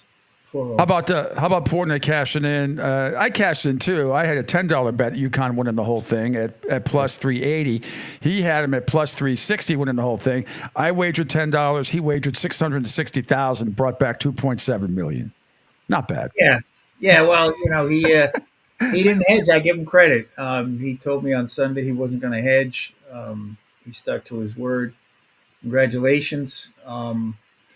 I've heard from a lot of people, though, who aren't upset with him winning, but are upset with the fact that they continue to get limited on sites like DraftKings and others. And, he's allowed to place a $600,000 bet, and there are people who can't place $30 and $40 bets. I know that's an issue that's coming up with gambling regulators in Massachusetts. I asked the DraftKings people about it yesterday. They haven't gotten back to me. I don't know if they plan to, but that's an issue that they're going to be facing in Massachusetts. And when it comes to gambling regulation and legislation, so goes Massachusetts, so goes the nation. So I think there may be eventually some relief for bettors who, find themselves limited to 38-cent bets and $3 bets, after they cash a winning ticket. Right now, your terms of use on your sportsbook app say that the book can limit any bet they want at any time for any reason. That's currently the way it is, but as we know, these regulators in most states have final say over what goes on and what books can do. So this is an issue that is going to be of interest and of topic coming up probably within the next year or so. This industry is still maturing, and this is one of many challenges that these legal books are going to face. But congratulations to Dave. He put his money on the table. It was a good bet. He got a great price. And they were clearly the best team in that tournament. They covered in all 6 games. I think they won their last 4. I think it was by 90 points combined. They were never really threatened in the final 5 minutes of every game that was over. Let's go back their last 12 tournament games. Plus 15 against Purdue, plus 14 against Alabama, plus 25 against Illinois. San Diego State this year, plus 30. Northwestern, plus 17. Stetson, the Hatters, plus 39. Last year, San Diego State in the championship, plus 17. Beat the Hurricanes, Miami, plus 13. Gonzaga, plus 28. Arkansas, plus 23. St. Mary's, plus 15. Iona, plus 24. That's absolutely sick. Yeah, I think they probably covered in all those games except maybe Iona. They were 26.5-point favorites against Stetson. Yeah.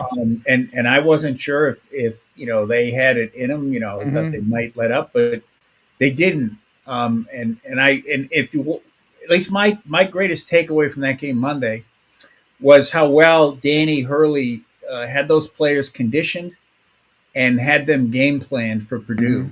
Yeah. And when he spoke after the game about how he was going to take away their 3-point shooting, and you really saw that the Connecticut players, you play in 6 games in this tournament, and 2 they play a tough game on Saturday and have to come back on Monday, and you could see in the second half how their conditioning and how those practices paid off, because the Purdue players, were tired. Edie was exhausted. They missed whatever threes they tried to take, which usually what happens when you're tired. So I credit Hurley immensely for the conditioning and training of his players and for his game plan. It's don't think it's too much to say that, on both sides of the ball, men's and women's, UConn has the two best coaches in the country. And that's pretty impressive for a state of that size. Yeah, and the other thing that Danny Hurley does is he puts the dagger in you at the end of every first half. They always score the last 2 to 6 points, even if they're behind a little bit or something. And they always, you're the opposing team, you go into the locker room going, oh, God, we were tied, and you're only down by 4, but it feels like you're down by double digits. It's just we were right there going in at halftime in the Final Four, the championship game, up by 4, and it's supposed to be tied. It just kill. You could just tell. A lot of the opposing coaches say that Connecticut just the last 2 years going into the end of the first half, they just kill you. Yeah, and again, it's, you're playing from behind against a team that, will defend you for 30 seconds on every possession if you or make you force a shot. Again, they defended the perimeter extremely well the other night. That's what won them the game, at least according to the coach. And, a guy like Zach Edey, it's hard to defend a guy like that, given his size, but they managed, and as you saw at the end of the game, when he got to the line, he's throwing air balls because the guy was exhausted. Mm-hmm. And, that was, again, a credit to Hurley and his game prep and his coaching. I thought it was a masterful job he did. And the game was boring to watch unless you had money on UConn, which apparently everyone did. It was a hard bet not to make, much the same way I felt anyway about the Super Bowl. You have a great team playing a team that, isn't quite as great. I think we saw that in the Super Bowl, a great team, a great quarterback playing a good team with a not so great quarterback.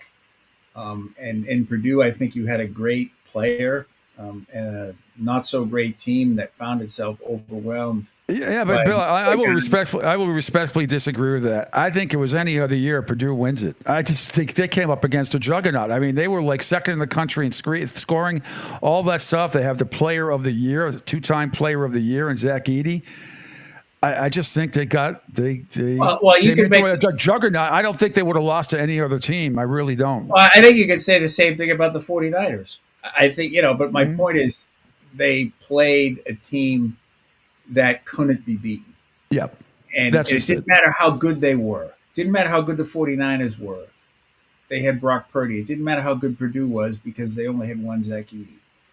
And frankly, I thought you really saw the difference in the coaching. You really saw a team, UConn, that was prepared physically and game plan X's and O's wise to play a full 40 minutes. Whereas with Purdue, it all sort of fell apart in the second half. And I think a lot of that had to do with the fact that their players were, tired. And a lot of it had to do with the fact that their plan wasn't working and they couldn't adjust. No question about it. No question about it. I want to get back to what you said about the gambling stuff earlier.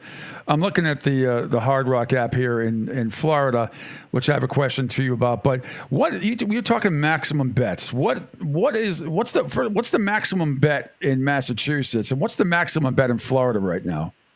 Well, I think each book, the way there's two different sets of rules in Massachusetts. Okay. Each book. There's no legislative or regulatory limit on bet size. Each operator sets its own limits in its terms of service. Now, I think it's a little different with the Hard Rock because it's a tribe, and there's no real regulation per se of they have a lot more leeway than the operators in states like Massachusetts, New York, and Ohio. Yeah, that face regulatory regulation. With the tribe, it's much more an issue of we're allowed to do this because of the federal government. So I would imagine that they don't have a strict terms of service number, because I've seen bets, they publicize bets of over $1 million, $1.5 million when that app launched. So I think it's very much up to their own discretion. But if you look at a regulated market, like I think probably 33 of the 38 states are non-Indian gaming states. So in most of the states, all the states in New England, New York, Ohio, Pennsylvania, New Jersey, all of those states, if you look at the terms of service of each sports book, there is a numeric limit on the biggest and smallest bets they will accept. But they also, again, have leeway to reject or limit players pretty much at their own discretion. And I think that's an issue that may change in the future. Oh, I don't think there's any question. But as you said, it's growing. I'm just looking at. I was looking at my Hard Rock app here for the Masters, just per se. So a lot. I've got Scotty Scheffler. $10 wins back, whatever.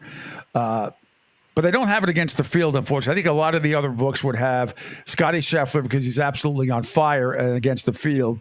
The only other little prop bet they have here on the Hard Rock app in Florida, Tiger Woods to make the cut plus 110, which I'm sure they'll get a lot of action on. Something I'm staying away from because even at 110, which is good odds.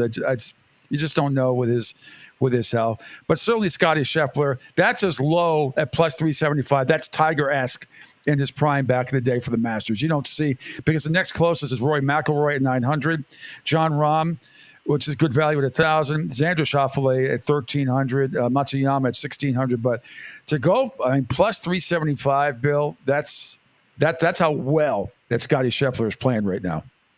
Yeah, that's a really high price. Even when Tiger was at it, and it's Tiger, mm-hmm. I think he might have paid. I think 150 was his highest price when he won. I actually have a story where I detail his betting record at the Masters. So I actually have all that data. I just don't have it in front of me.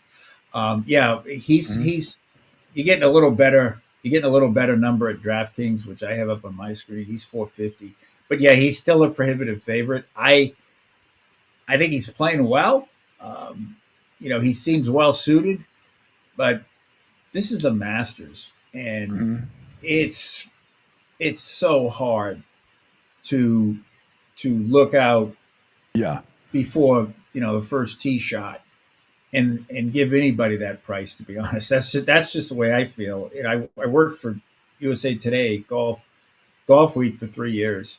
As an editor, and I just from watching every tournament for 3 years, and just like literally watching every shot, there's just so much unpredictability.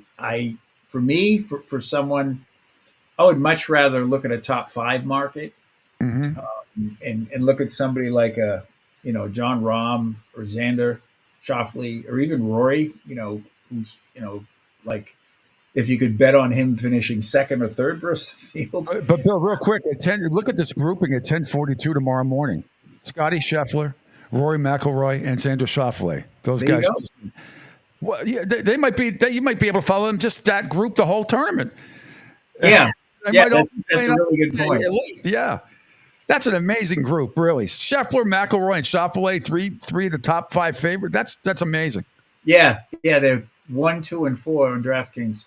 Mm-hmm. Kudos to the Masters. They get it right every year. They are the Tiffany gold, platinum, plutonium, whatever mineral or gem you want to use standard when it comes to golf and it comes to sports. And of course, only the Masters has the LIV and the PGA golfers, together. It's like they're immune to everything. They're immune to inflation. They're immune to, cultural changes. They're immune to woke ideology. They're immune to the power mm-hmm. of television and the power of advertising.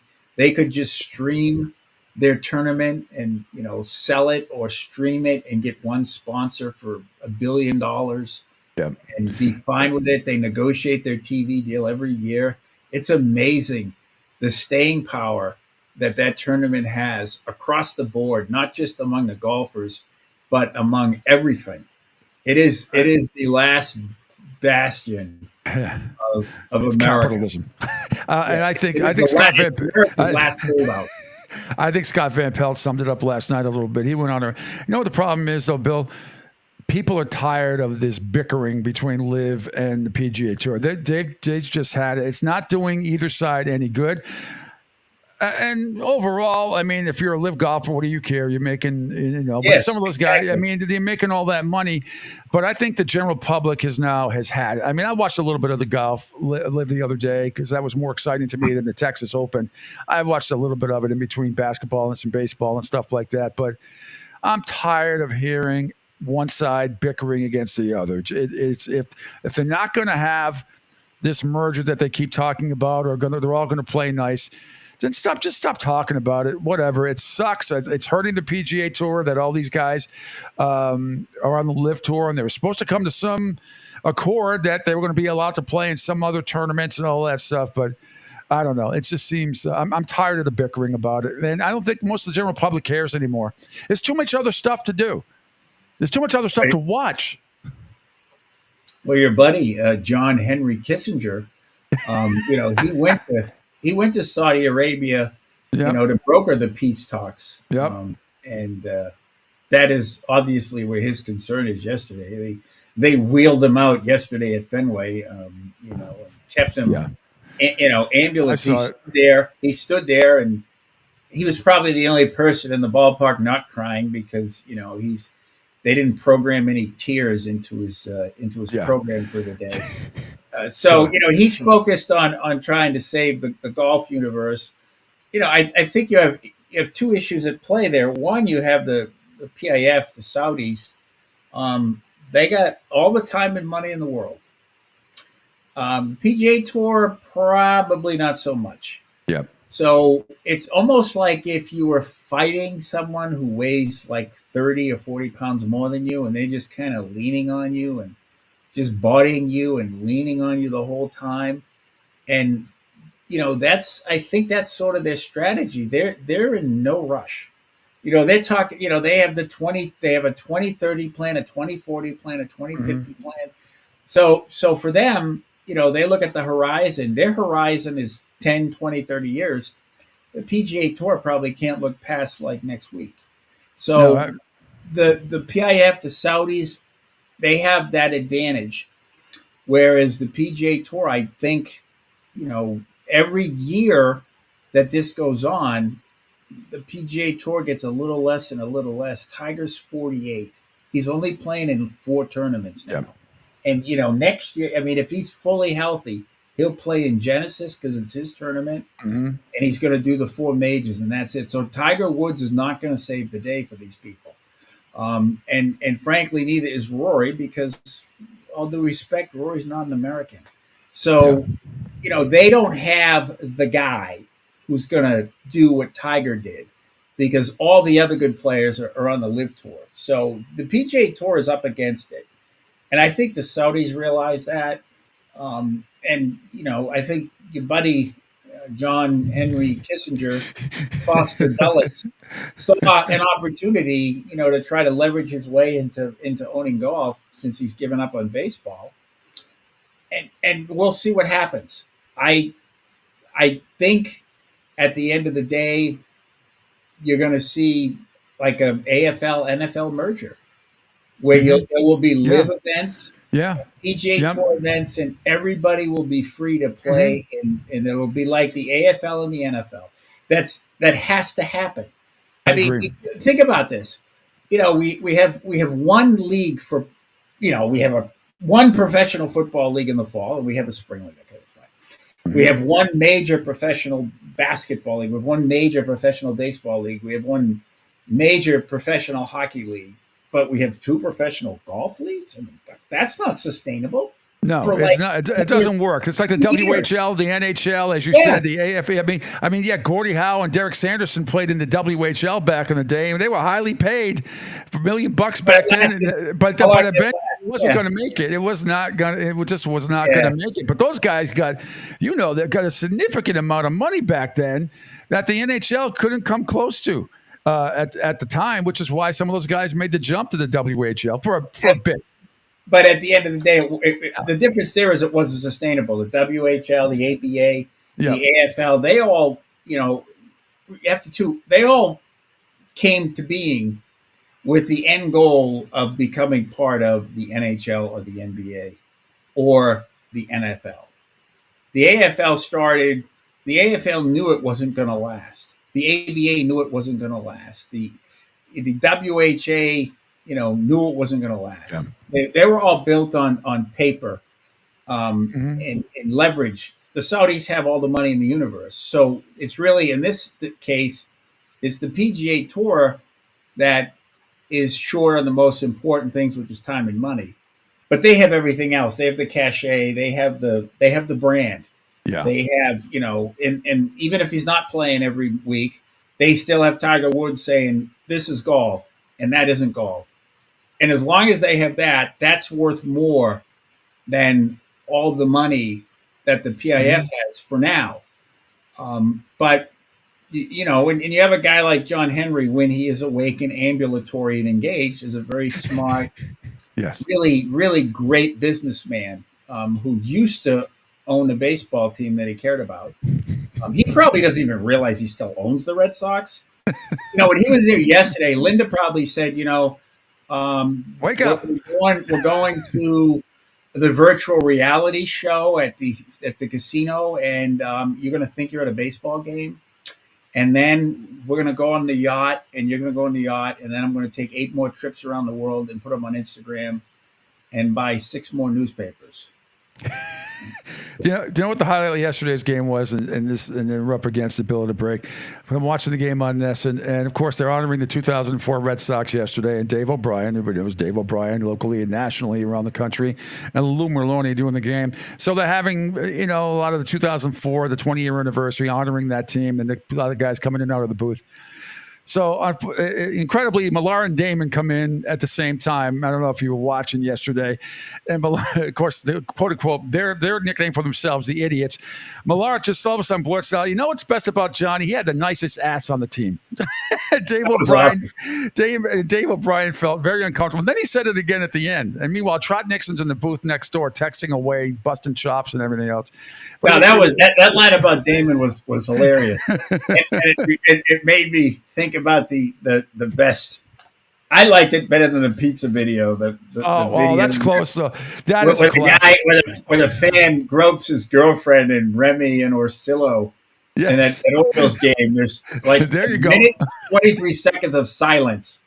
And then Orsillo says, this used to be a family show. That's right. And then they start cracking up. There's another 23. What was the great? What was Jerry Remy's line? Ooh, what do you go? Oops, or what do you say? Yeah, oh, yeah, like uh-oh.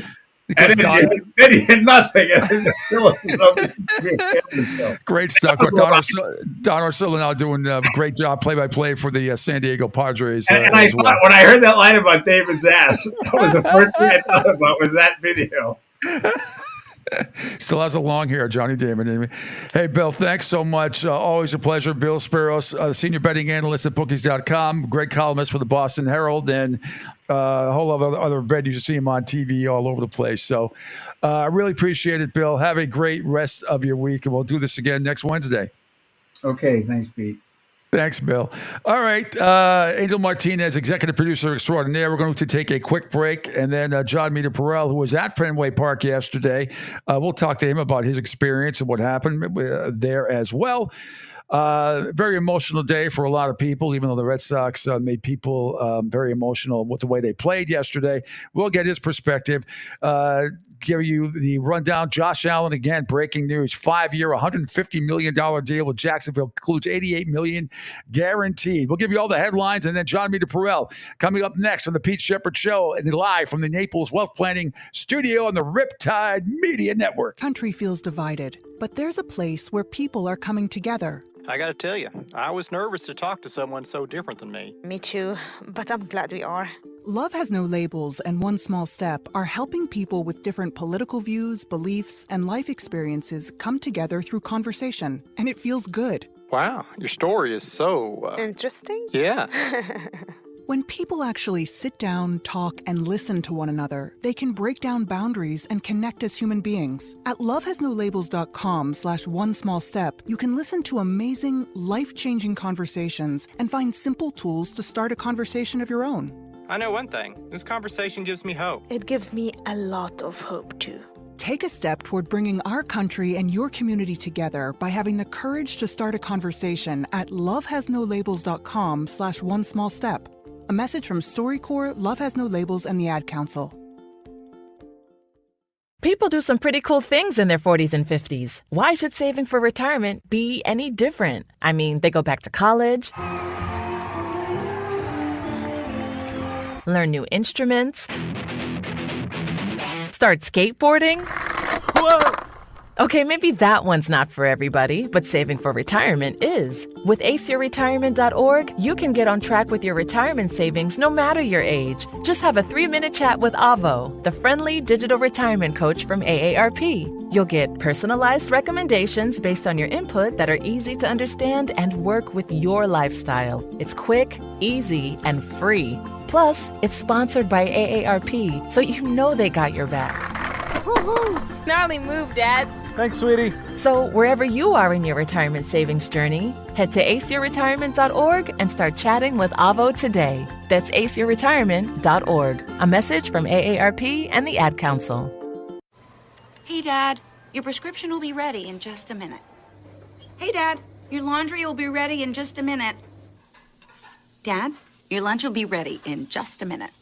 Hey, honey, why don't you take a minute? When you help care for a loved one, you give them as much time as you can, making sure they're safe and comfortable. But it's just as important that you take some time for yourself.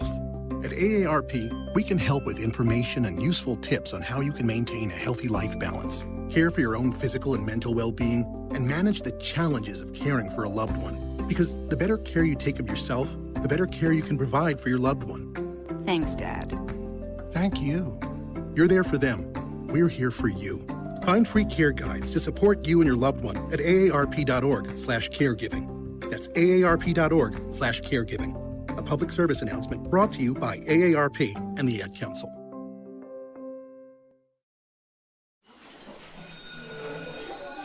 All right, class. Let's hear what everyone did this weekend.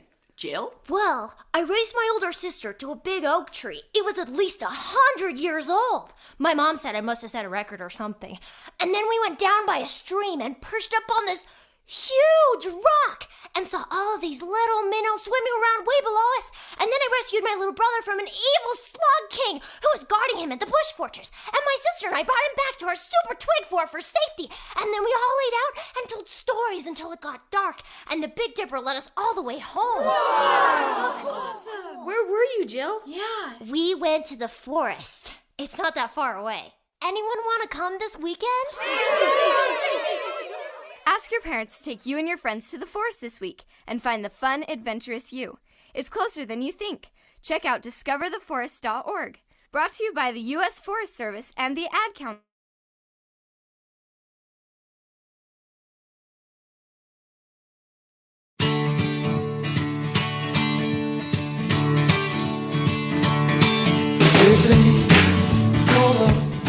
Back here on the Pete Sheppard Show, hour number 3 already, third and final hour. How's everybody doing today? Welcome. I'm here until 10, Monday through Friday, as you know, live from the Naples Wealth Planning Studio on the Riptide Media Network. Executive producer extraordinaire, Angel Martinez, is in the house as well. So great thanks to Bill Sparrows for joining me. John Meter Perrell will join me in just a few minutes. Chris Palin from the Florida Everblades, Executive Vice President, Chief Revenue Officer at the bottom of the hour. And this is fantastic. We are just moving along here again. If you missed it early in the show, our network is growing by leaps and bounds. It's freaking crazy. And hopefully by the end of today, with the app and the new web page up, you'll see a lot of the great shows that we have scheduled during the week. There's going to be weekend programming as well. Maybe not this weekend, but probably next weekend. We have a lot of shows that I'm putting together, and it's all coming together with the help of Angel Martinez, the executive producer, and we'll be co-hosting with Defo, Martinez and Defo, Unfiltered, right? Unscripted, you're close. Unscripted. Why am I saying why am I not getting it? But you have if you have the logo have the logo again, can you punch up your logo? That's always, I love it. Let me go back here and bring it up. I'm getting you on the spot here. But yeah, that's hysterical. Scotch and soda. That's Depot. You're turning into Iron Man. I love it. That is a beautiful. That is fantastic. Those of you who are looking, and also our Riptide Media Network logo. I think this one's going to be the keeper, but we're going to have all sorts of merchandising as well, as we talked about this for months ago. Angel, you know that. Yeah. But we're going to have some really, really cool merchandising with some sayings of all our shows and stuff like that on hats and T-shirts and polo shirts and everything else. Courtesy of Brian Bruno, president of Naples Wealth Planning, of course, his wonderful partner, Rick Calhoun, the CEO. When we were talking about earlier, we said it was going to be a fishing show. Should we get a shirt then that says, "What a bass"? Well, I'm hoping to get down here Captain Debbie Hansen. She is phenomenal. She is well known, not just in Southwest Florida, but all of Florida. And she is absolutely phenomenal. She is nationally recognized by a lot of institutions, and she is just absolutely terrific. So, we're going to have shows ranging from obviously everything that we do during the week. Plus, we're going to have boxing shows, NASCAR shows, horse racing shows, obviously betting shows. It's all part of it. I do want to tell you, I just want to play this real quick. Masters, the par 3 championship starts today, tomorrow, which I will not be here Thursday and Friday. I have to head to Houston to do some business. I'll be back on Monday at 7 a.m. But Angel Martinez is going to put together some best of stuff. But in the meantime, the first round of the Masters goes tomorrow. But Tiger Woods thinks Rory McIlroy, can finally win it. No question, he'll do it at some point. Rory's too talented, too good, and he's going to be playing this event for a very long time, and he'll get it done. It's just a matter of when. But yes, I think that Rory will be a great Masters champion one day, and it could be this week. You never know. I just think that. Just again, the talent that he has, the way he plays the game, and the way the golf course fits his eye, it's just a matter of time. It's flattering. It's nice to hear, in my opinion, the best player ever to play the game say something like that. So, yeah, I mean, does that mean that it's going to happen? Obviously not, but. He's been around the game long enough to know that I at least have the potential to do it. And I mean, I know I've got the potential to do it too. It's not as if I haven't, been a pretty good player for the last couple of decades. So, but yeah, it's nice to hear it when it comes out of his mouth. All right. We'll see what happens, Rory. A lot of people think he talks about both sides of his mouth from time to time, but I've always kind of liked Rory McIlroy.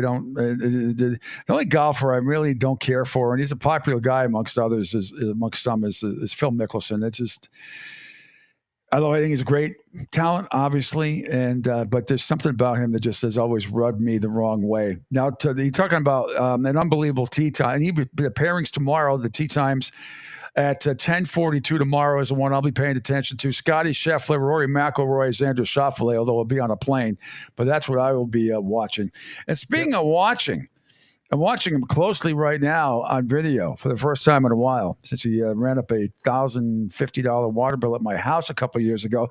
The one and only, I'm just kidding, the one and only John Meter Perel joining me. How you doing, Meter? Thanks for getting up this morning. And look at you all happy and handsome.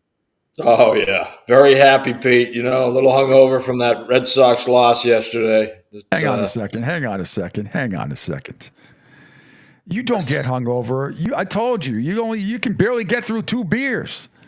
Oh, please. You kidding me? I'm a fruity guy, Pete, on many levels. And, I enjoy fruit. I enjoy fruit in my beer. I enjoy fruit in my drinks. What can I tell you? Yeah, I'm sure that lemon is real good at Fenway Park when you get your natural light beer that costs $25. You'll be happy to know that the 1650 beers at Fenway are flowing. $16. What brand? What brand is that? I believe that would be Sam Adams. I would believe there's a few of them that are at least $16. It's insane. The prices are insane. Your lowest priced item at Fenway is a hot dog for $6.25. Are you $6.25 for that crap? $6.25 for a KM Fenway Frank. Long way from the days where you and I would go there and you'd spend what, $1.25 for a one of those ice cream bars. Oh yeah, the eclairs, strawberry chocolate, a Nutty Buddy, with supposed to be a hard waffle cone, but it was always soft and disgusting. Now they have sushi. There's a sushi stand at Fenway inside there. I mean, yeah, I don't know how much that is. Would you buy sushi at a ballpark? No. I mean, inside the park, but not in the luxury suites or anything, but inside. Would you buy sushi?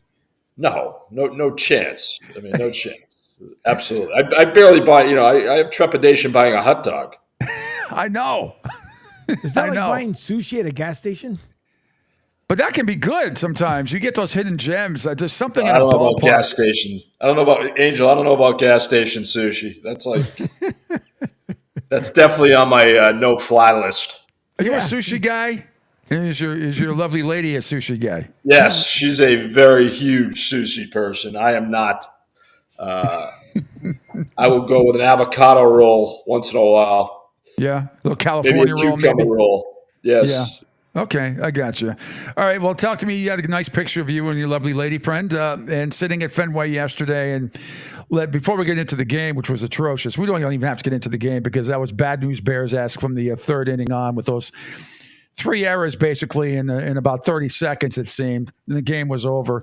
But talk to me about the emotion. I played the cut earlier, from Nesson, Brianna Wakefield throwing out the first pitch and honoring the 2024 team. You were there. You were in the stands, good seats. And what was it like there yesterday with that emotion as they honored the late, great Tim Wakefield and his beautiful wife, Stacy? Yeah, it was incredible, Pete. You and I both knew Wakefield. I didn't know him that well, but everybody you come across, they'll tell you that he was genuine. He was a terrific team player, a great teammate, obviously great in the community. So there was so much emotion. No one expected to see his daughter throw out the first pitch and try to throw a knuckleball, which was incredible. She said that was the grip she was working on in honor of him, of course. And Jason Varitek, extremely emotional. I don't think there was a dry eye in the house. I know me and my girlfriend were crying and we were hugging each other. It was hard not to. And if you're a follower of this team, even if you're not, if you're just a sports fan in general, that's one of the moments why, you come back to why sports is so amazing.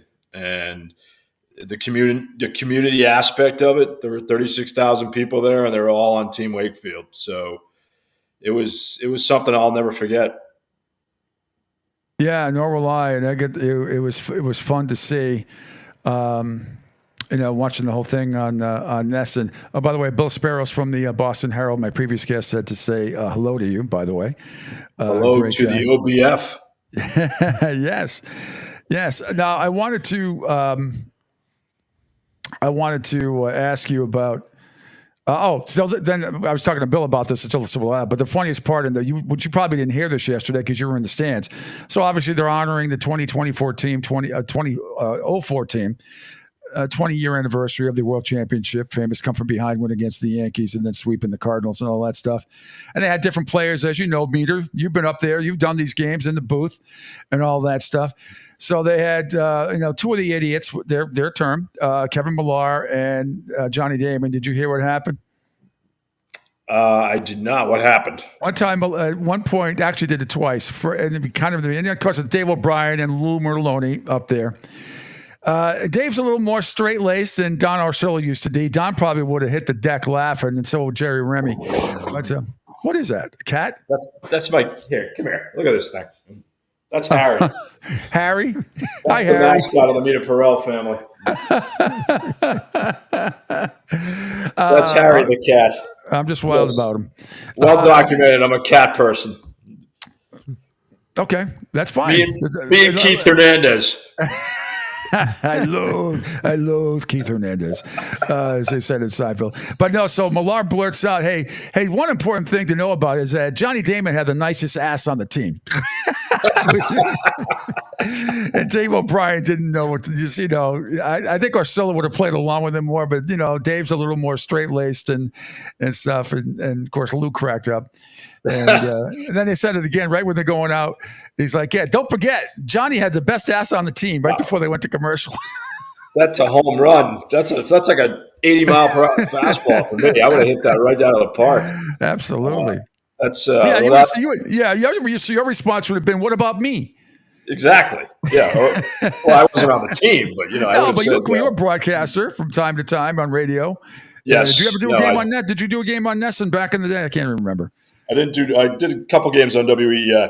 Yeah. But not on Nesson. But it's funny when you sat there yesterday, and that's a great moment. And obviously, Millar was a ringleader along with Damon. But you sat there, and I'm thinking, man, 20 years? Are you kidding me? I remember 20 years ago, 2004 opening day when the Patriots came on the field with the Super Bowl trophy, and you and I were both on. You were the post game show that day after the Red Sox post game, but none of us expected that season. I mean, we expected them to be good. We didn't really expect a World Series. They came off the 2003 loss in the playoffs, obviously, and the hangover there. But, we didn't really know what to expect, I think. But the fact that team at the end of the season was such a wagon, a plus 81 run differential in the second half of the year. They only lost 12 games, I think, in the second half of the year, ripping off just win after win after win. And that was the classic.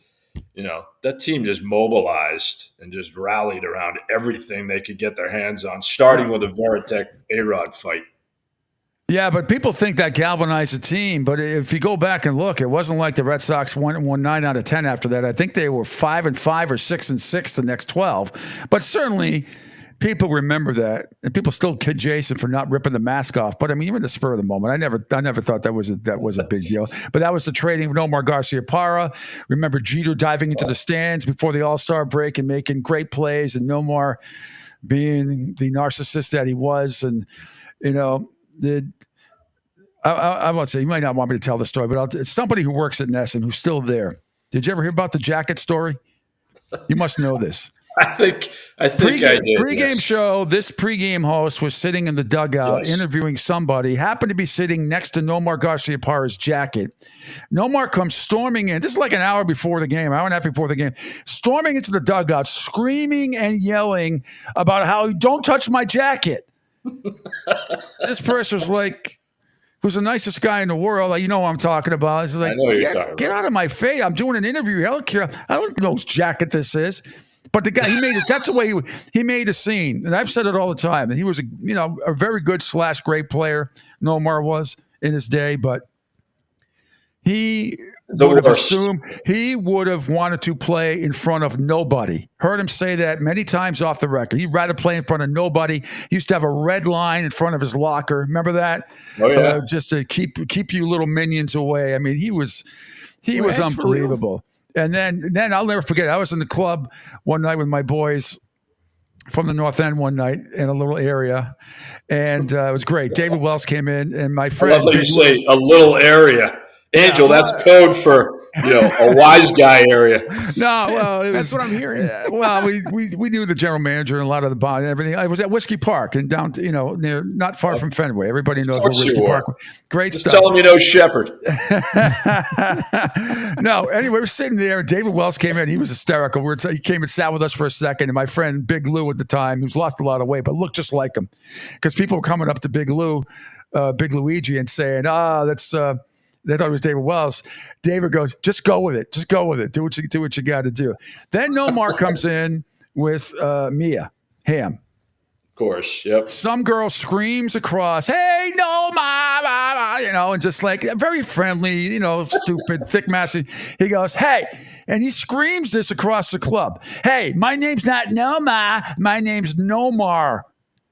And everybody, we're all like, go bleep yourself, you piece of crap. I mean, this is a fan telling you, just go with it. Don't be such a narcissistic a-hole about it, But that's how he was. He had everybody fooled. He had everybody fooled. And Red Sox fans loved him. Like, you don't know this. I said, yes, Then he started to mess up on the field. And then when he was traded, he I mean, I was one of his worst critics. I used to play the Nomar. I used to call him Nomar. No arm, as Butch from the Cape used to call him. No arm from Butch. Yes, Garcia Pop-Up was a favorite too. Garcia Pop-Up. Mr. Clutch, not so much in his later years with the Red Sox, but the best in Fort Myers, Pete. During spring training, I was in the Barnes and Noble on one of your favorite roads there. What's that, 41? Yeah. And, I was there with my father-in-law, my now ex-father-in-law, but we were in the store just browsing. This was, I think, 2004. And Nomar walks in, and he looks at me. He sees me. And he gives me this look like he just ate a shit sandwich. And he literally turns around and beelines out of the store. Like, just because I was there, I swear to God. Oh, I believe it. The only time that almost happened to me, and we had a good relationship, was there was at the Place, another great sports bar on Broad Street back in the day, nightclub type of thing in Boston. Still there. And yeah, still there, doing great. Know the owners very well. They're great people, and they used to be really friendly to media and athletes and everything else. And Judge Steve Many, Levy, part owner, yes. Steve Levy was part owner, yes. From I think he still is from ESPN. We would be there all the time. A lot of us partying sometimes to the wee hours of the morning. Let's put it that way. And judging bikini contests and all that stuff was a lot of fun. But the only time it's ever happened to me a little bit, and I know a lot of the Patriots players back then, they knew me and everything else. But Dan Copeland walked in, former BC great, and a great player for the Patriots.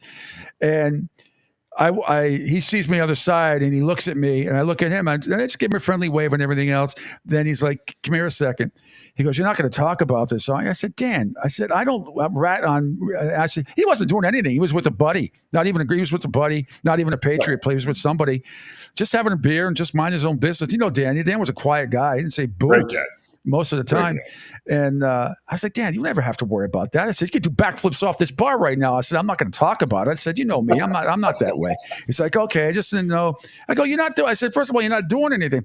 Now, it wasn't like some other people I've seen in there that ran into Florian Hall. And, when I saw him in there, a couple of, I was there that night and saw that all fiasco before that all went down. And yeah, you and I have seen a lot of stuff, but you and I, we're not like that. We don't rat on.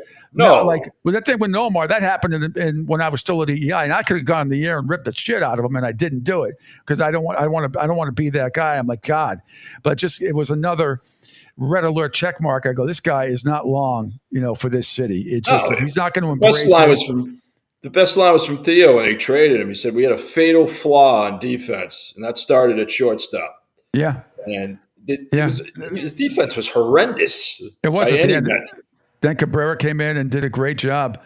Yeah, and Cabrera, who, by the way, I know. He had some issues too. This guy was, after everything for the Angel, you would have loved being around this team back then. Not only were they named idiots, they did a lot of idiotic things off the field. Well, this one was, people were like, "What happened to Cabrera? Why did he get traded?" Now, I knew the inside story. I know you do. But because they traded him as far away as they could the next year to Anaheim or to the Angels. Yes. And people would come up to me all the time. "What happened?" I was like, I can't really say. Thou shalt not disclose. No. But he's living in New Hampshire now. He's in New Hampshire. Is he really? Yes. What's he doing? What's he doing? Came back. He said that yesterday. I have no idea. He's probably living off his pension, but he said that, everyone, when people sees people in New Hampshire, they say, "Hey, how long did you play for the Red Sox?" He said 3 months. 3 months. I will just say this: a little incident on Commonwealth Avenue, not BC, not that far up, a little bit further down. That's all I'm going to. That's all I'm going to say. And it just happens that both of those schools are playing in the Frozen Four this weekend. But I digress. I don't want to go any further. I've said too much already. So when John gets time, he's got to come back for an hour because there's a lot of good stuff going on here. So John, whenever you get the opportunity later on somewhere in the season, you got to come back for a straight hour because these stories are killing me. Happy to do it, man. Happy to do it. What's the statute of limitations, Angel? None. None. Because I'm pretty sure. Well, it's the same way. Like listen. Even though, yes, obviously I'm a Phillies fan. I have family who lives still in Western Mass to this day. But it had to be, because I know we're going to be coming up on it here real quick, but it had to be fun when finally that last leap to get that World Series, forget the Patriots for the moment, because Lord knows you guys have won enough. But when it comes to the Red Sox, that had to be finally that one monkey that's been on everybody's back for years to explode. So I want to, from both of you guys, what was the feeling finally like when you guys got finally that last illustrious ring? Well, let's start at the beginning of the World Series. The Yankee Stadium thing was great, especially winning Game 7 there. And I forget, Meter, if you guys went. No, we were home because of the early hour. But yeah, so we were there. So it's the only time they've ever played New York, because they only played New York for Sinatra after the Yankees win. Otherwise, they play Liza Minnelli. That's true to this day. It's the only time they ever played the Frank Sinatra version is when the Red Sox came back and won. And they jumped out early. Damon with a nice ass had a grand slam early on. Man, did it look good rounding the bases. Oh, yeah, absolutely. I think it moved. And so anyway, it was great. And you just had that feeling that they weren't going to blow it or anything like that. And it was just par for the course. And I remember right after that, first people to come in were Michael Kay and John Sterling, Susan Waldman. All the Yankees announcers came in and hugged all of us because we watched the game. Glenn and I and producer Andy, we watched the game from the Red Sox booth. So Joe Castiglione, Jerry Trupiano doing things. So and then it was fantastic. But it was great. Then we fly back, and then we got to go to St. Louis in a few days. So, Angel, the best part about we stayed about 20 minutes away from the old Busch Stadium. They were still building the new one across the street. So we were in, I don't know, Glenn and I were in some kind of, we were in an okay hotel, like what do you call it? Like a Days Inn or something like that. Yeah, nothing crazy. Ask Meter where he stayed. And what was the sign on the front desk when he went in? Ask Meter where he stayed. He and the morning crew had to stay in East St. Louis. This had to be really bad, I'm assuming. East St. Louis, which, by the way, you enter East St. Louis and there's a sign that says, "Hey, we're the murder capital of the world." Seriously. That's the worst. I'm not kidding. No, hold on, John. Pete, then which one was worse? Where John stayed or where you stayed when you came down for the Super Bowl? Oh, Jacksonville was not, it was horrible, but there wasn't a sign for me. It wasn't a sign for me. Tell them what the sign said at the front desk for you guys when you checked into the hotel. Check your guns here. Check your guns here. I think you texted me that night. You said, "Look, you and Jerry Callahan and John Dennis were sending out." I remember Glenn and I were eating Glenn and I were eating at like a Steak and Shake or something because we were starving, and Glenn's like, "Oh my God, they're in East St. Louis. We didn't know you guys were in East St. Louis because they couldn't get us." Yes, it's where I think it's the home of Tommy Hearns, or one of the boxers grew up there. And that's what it was known for. And, this is Angel. It's 4:30 in the morning, 5 o'clock in the morning. We have to get to Mike Shannon's restaurant in downtown St. Louis, right near Busch Stadium. This is before Uber. This is before everything. We're like, we barely could get a cab. A cab didn't even want to go there. To the Casino Queen. So, which, by the way, the Casino Queen, I believe it was Casey and the Sunshine Band were the featured performers that week. Oh, wow. That's not bad. So that was actually okay. But it was the room smelled like, the worst kind of smoke, and not even the wacky tobacco, but the other kind. It was just something I'll never forget walking in that place. Yep, you said, "Who's been putting their cools out on my floor? Who's been putting their cools out on my floor?" That's Trading Places, Eddie Murphy, in case you didn't know. Yes, I remember it well. Meter, this has been awesome. I love this, but I have another guest coming up in a few minutes, so I have to bump you, unfortunately. Otherwise, I'd have you back out. We could do this all day. We have so many stories. Angel's gonna think we lived in another dimension for many, many years. We're very fortunate. I can't wait. Yeah, I'll definitely come back and do an hour with you guys. No problem. All right, excellent. Anytime, my friend. All right, Meter, have a great and safe rest of your day. Appreciate it, and we'll talk. I've been bumped for 4 people. For Chris Palin, I mean, come on, like at least bump me for like Bruce Springsteen. Chris is the best. There is nobody better than him. And he's from Chris knows you. Chris is from New England, up that way. Big hockey guy. And can we get Chris on at the same time for a second? Is that possible, Andy? Yeah, let me make it happen. Give me 1 second. Chris Palin, of course, the Executive Vice President, Chief Revenue Officer for the Florida Everblades. But, played hockey at Mount St. Charles, unfortunately. Beat my African Hawks back in the day many times, as I kid him all the time. But give me a second. We're trying to get him up. Yep, we're going to get him up right now. There we go. We say good morning to Chris Palin, Executive VP and Chief Revenue Officer from the Florida Everblades. And John Meter Perrell is here as well, along with Angel Martinez. Chris, you got a whole, look at this surrounding talent. I'm wishing you we should have brunch or something, for Christ's sake. It's unbelievable. I love that idea. Let's do That'd be good. Bagel and schmear, guys. With fresh salmon. Yes. Exactly. Chris, how are you, man? I'm doing great. How are you today? I'm doing good, thanks, man. How's life with the Everblades? Oh, it's that time of year. It's like Christmas, right? We're waiting. 6 points separate us and the fifth seed and the first seed in our division. So all these games are important. Looking forward to the game with Jacksonville tonight, and then South Carolina this week. So excellent. On Friday, Saturday. So it's the crunch time. Yes, most definitely. All right, Meter. Good luck with that. Thank you. Appreciate it. We'll find our way in. Nobody wants to play us, I can tell you that. Oh, I agree. No question about it. All right, Meter, you're the man. Great stuff. Meter, good talking and good seeing you. Thanks, John. Good seeing you too, Chris. Take care. Pete, always a pleasure. All right, my friend. Say hi to Orlando Cabrera for me. He's closer to you than me. He's closer than you than me. All right, man. Take care. All right, guys. Have a good one. All right. Yeah. Say goodbye to John Meter Perrell and hello to Chris Palin. Great stuff, Chris. Let's get right into it. Amazing. Here we go down the stretch. You guys haven't clinched the playoff berth yet, but it's pretty damn close, right? I mean, huge series. Great win the other night that you guys had against Savannah.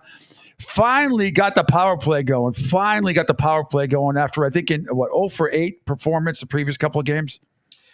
Yeah, our teams, Brad we talked about this a million times. Brad just knows when to get these guys going at the right time and peaking, and to go on the road, even though it's Savannah and Atlanta, those are games that are tough to win in your division, right? Mm-hmm. So come away with 3 wins, great goaltending as we've had. He's really dialed in, and that's, like I said before, I don't think anyone wants to play us. That's scary for the teams that are looking at us in the first round. And honestly, what happened last week were, Orlando played well, South Carolina played well, we played well, and Greenville and Jacksonville stumbled. So, it really tightened things up. I think Greenville's 2-8 in their last 10. So They're kind of stumbling into the last week. Yeah. So, anything can happen. You hear that all the time. You just got to get into the playoffs. So that's, we've got 3 home games. Tough one tonight. We haven't matched up well against Jacksonville. So, we're hoping we can break that trend. And then, it's probably going to come down to winning 2 of these 3 games. Either way, we control our own destiny, which is good. But, Brad has these guys peaking at the right time. So I feel pretty comfortable we'll find our way in, but I'm not on the ice, so it's all about what they can do. Yeah, and it's you gotta love this time of year. The crowds are going to be if they're not sold out, they're damn well going to be close to be. I'm sure they are going to be, especially with the great promotions that you guys have coming up here this weekend.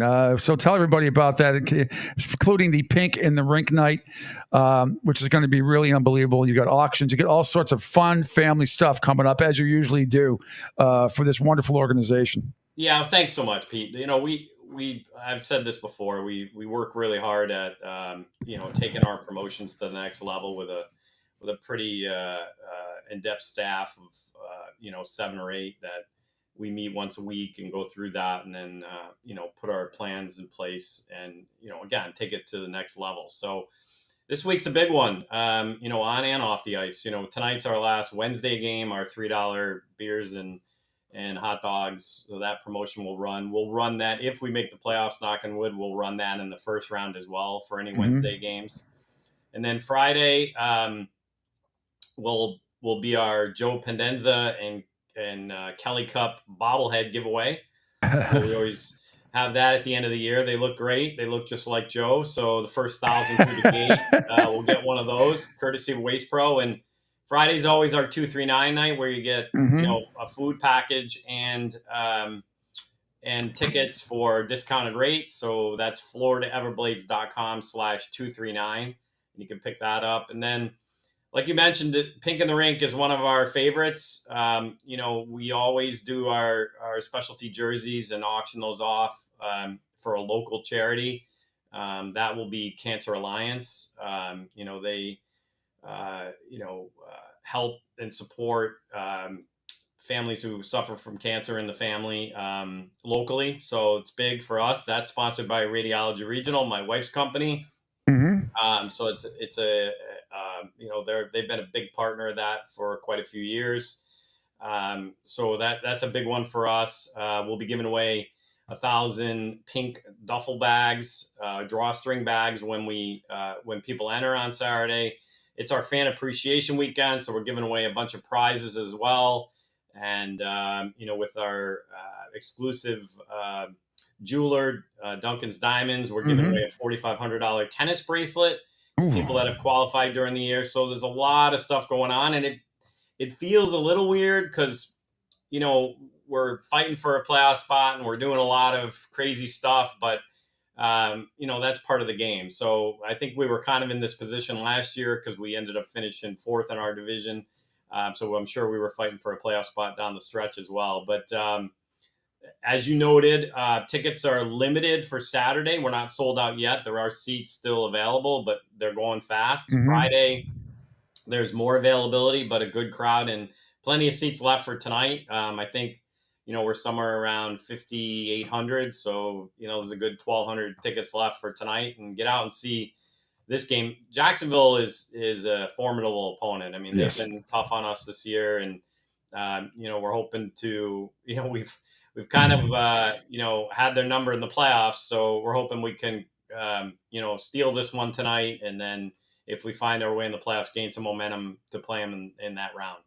And also, Chris, don't you have the virtual auction on the Dash app tonight for game-worn pink in the Rink jersey? So that started today at 10 a.m., right? The proceeds raised for the auction benefit the Cancer Alliance Network, Yeah, so thanks for pointing that out, Pete. Yeah, we over the time we've switched to Dash Auction, which is just an app you can download. Kind of creates a universe for anyone to purchase our jerseys rather than having a live auction in-house. So we've been doing that since COVID. So we open the auction at 10 o'clock on Wednesday. They run through Saturday. There's 3 separate groups, and then any carryovers kind of go to Sunday. But you can bid right on the app. We'll wear those on Friday and Saturday. The jerseys are cool. And again, all of that goes to a great cause. So we're excited about that with our partner, Radiology Regional, and obviously those proceeds going to the Cancer Alliance. Well, you mentioned Joe Pendenza, bobblehead night for him. I mean, once again, leading the team in scoring, 25 goals, 33 assists. Not too far behind Alpha Chow with 56 points, 25 goals, 31 assists. But, I'm wondering, maybe not Joe, because I mean he's a captain, leader. I get all that stuff, but it's amazing to me how many of these guys who've been here the last couple of years, Chris, and it's a tribute to the organization and to Brad Wilf, how they have not, Coach Brad, how they have not become complacent. That's got to be the toughest thing when you are back-to-back 2-time Kelly Cup ECHL champs. Man, that's got to be tough on the veterans. I think at certain points of the year, going, well, we just said we can switch. We can flip the switch and turn it on when we want. We're the defending Kelly Cup champions. No one can stop us. And I'm not saying a lot of guys have that kind of attitude, but maybe in the back of their minds, maybe some of them you're thinking that you got to overcome some of that, which is a credit to the organization and the head coach. Yeah, Pete. I think we've talked about this before too. We've played through late June the last 3 years. So. 2 years of winning the cup and 1 year of COVID. So as an office staff person, I can tell you we're tired. Yeah. So I can't imagine going out there every night, playing the way they do and being the hunted, which they are, that at some point, it's just exhausting. So I think Brad's done a great job, and Coach Peters, of keeping them, focused, the task at hand. And I think when you have guys like Pendenza and Chow and Bobo, and Cam, especially in that, he just turns it up to a different level when the time comes. And they know what's at stake. Right. So, and you got to love the game. I think at their position to be able to do something like this, you got to love to be out there and really be focused on it. So I think it's a combination of all of those things. But yeah, I mean, we joke in here. It's like, oh my God, another run through June. Like we're all tired. We're not. I mean, we're working. Like we'd work anyways. So yeah, exactly. It's got to be tough on them. But yeah, leadership is key in that. And I think anytime I think Brad's tinkered with the lineup, and it's not always the talent on the ice. It's also what he can get off the ice, right? The leadership. Yeah, absolutely. That's key. Absolutely. And a couple of new guys that have come in over the last couple of months, they're fitting in. Yeah. I mean, and obviously with what happened with Newfoundland, we picked up their captain. He's made an immediate impact. Craig was our CEO was pointing out that he in both games and very clean hits, took two guys out of the game, creates a whole nother energy for that line he's on, which we needed. So yeah, I think the science experiment is kind of coming together at the right time. And, you bring a lot of guys in and out of lineup, see how they fit. And, I think we're finding our groove here. That is fantastic. Now, as I know, we talked about this last week, but the Frozen Four is this week, and I know you're going to be very busy, but maybe have a chance to watch a little college hockey, at least on Thursday. Yeah, I think I know my son's going to be dialed in with all of his, like I said, with all of his guys he knows playing, some of his teammates. So we'll certainly be looking at that and watching that. So got to be rooting for Michigan and BC for sure. A couple guys on BU. So any of those three win, I'm good.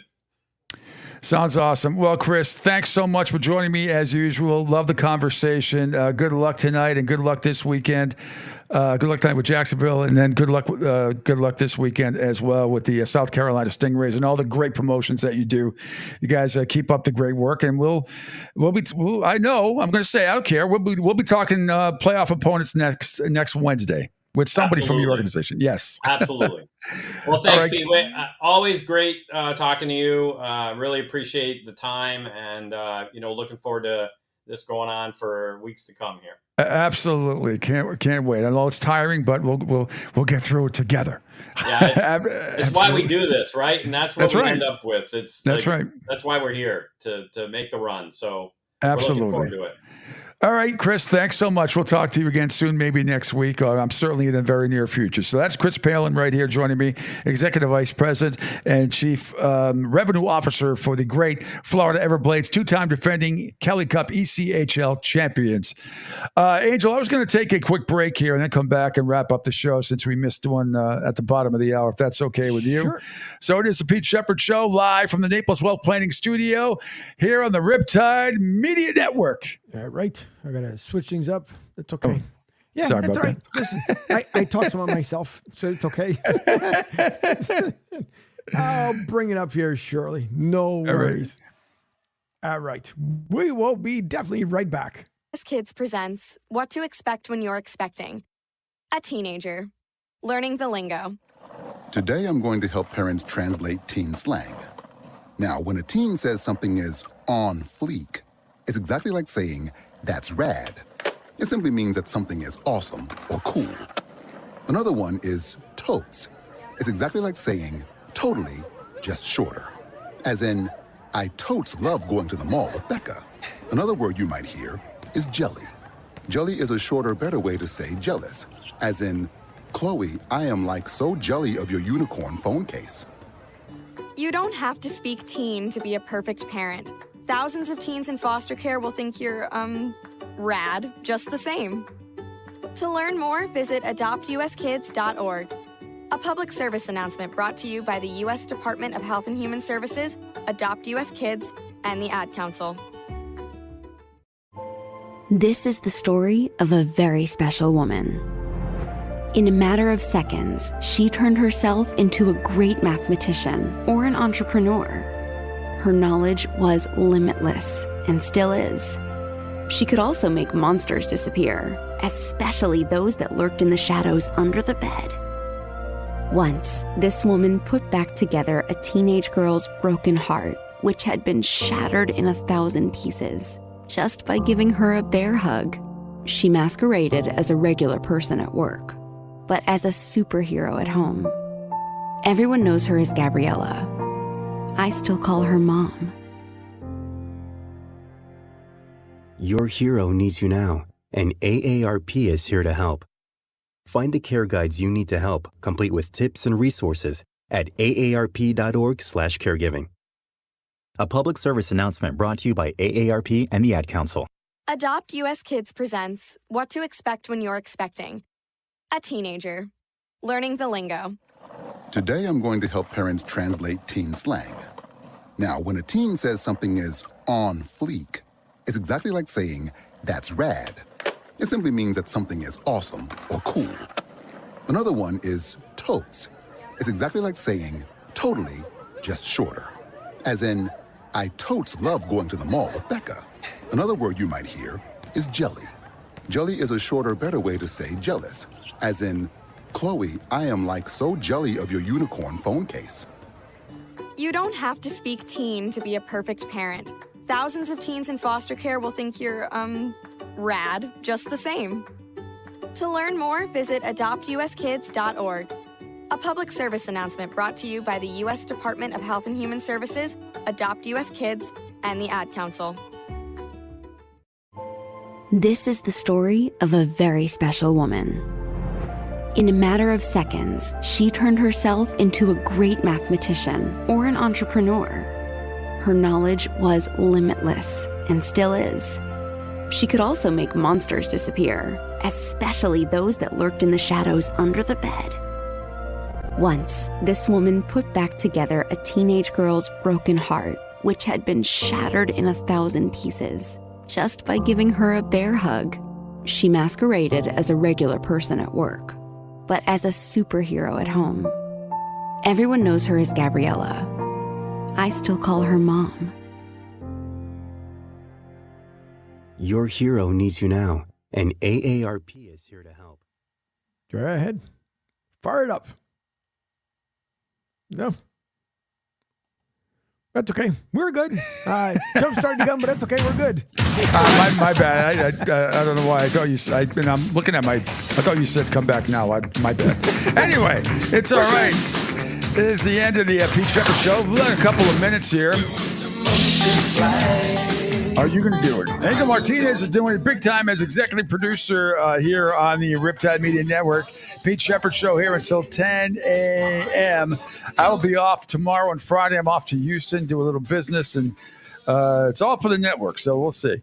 See how it all plays out. It's been a fantastic show today. Bill Sparrows from Senior Betting Analyst at Bookies.com, the Boston Herald. John Rita Perrell up in Boston, the voice of the Eagles, the BC Eagles, and also on the ACC Network and ESPN platform for college basketball and baseball. And we just chatted with Chris Palin as well, Florida Everblades Executive Vice President and Chief Revenue Officer.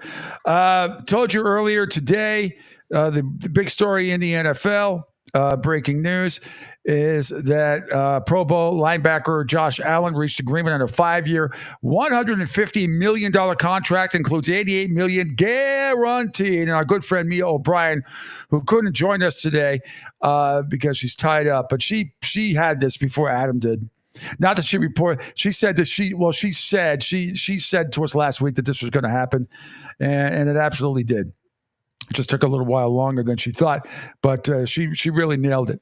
Also, the Masters starting today as well, or the Par 3 Championship starting today. Tomorrow is when everybody takes the field. I'll have more on that in a second. The other big story from last night, Giannis Antetokounmpo, the Greek freak, left Achilles tendon, is fully intact, but he hurt his left calf in the Celtics. And they went over the Celtics last night, left with about 3 minutes and 40 seconds to go. He went down, kind of scary-ish. This morning, he's going to get an MRI. Probably not going to play the rest of the regular season, I don't think. Here's the fellas on First Take earlier today talking about it. I'm not going to sit here and speculate as to what was the degree of injury that he had in his hamstring and whether or not they're connected or not. I can just tell you this, though, from my experience. Look, I had a very severe hamstring pull as a hurdler in high school in my right hamstring. It was never the same.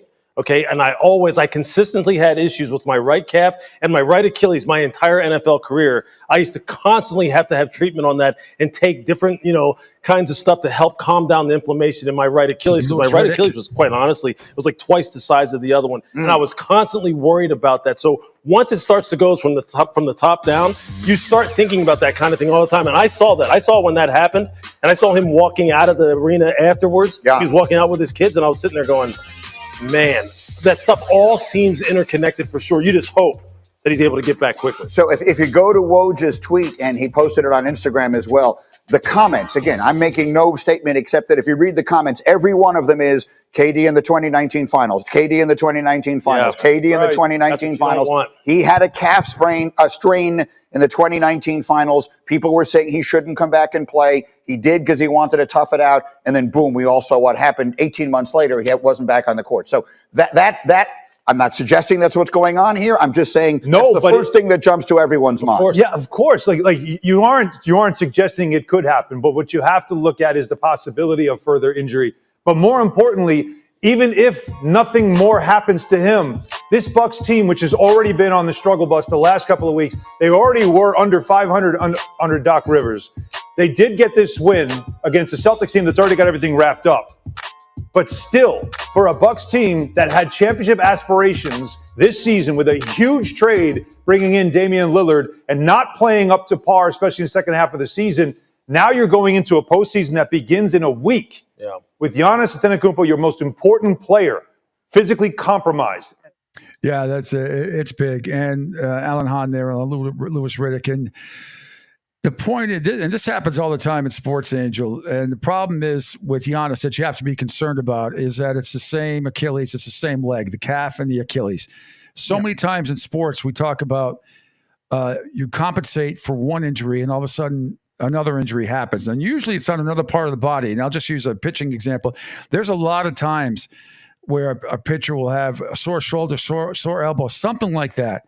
And for whatever reason, messes up his delivery to the plate. And then all of a sudden, he hurts another part of his body. A lot of times, he hurts an oblique, or he hurts his landing foot on coming off the rubber, his plant foot, because for some reason they're overcompensating injuries on their upper bar or their arm. So This happens all the time. And I don't know if the two were connected, as Greeny was pointing out there, but man, oh man, that has got to be a major concern for the Milwaukee Bucks. And you got the Achilles thing you've been battling all year, plus you got now the calf injury.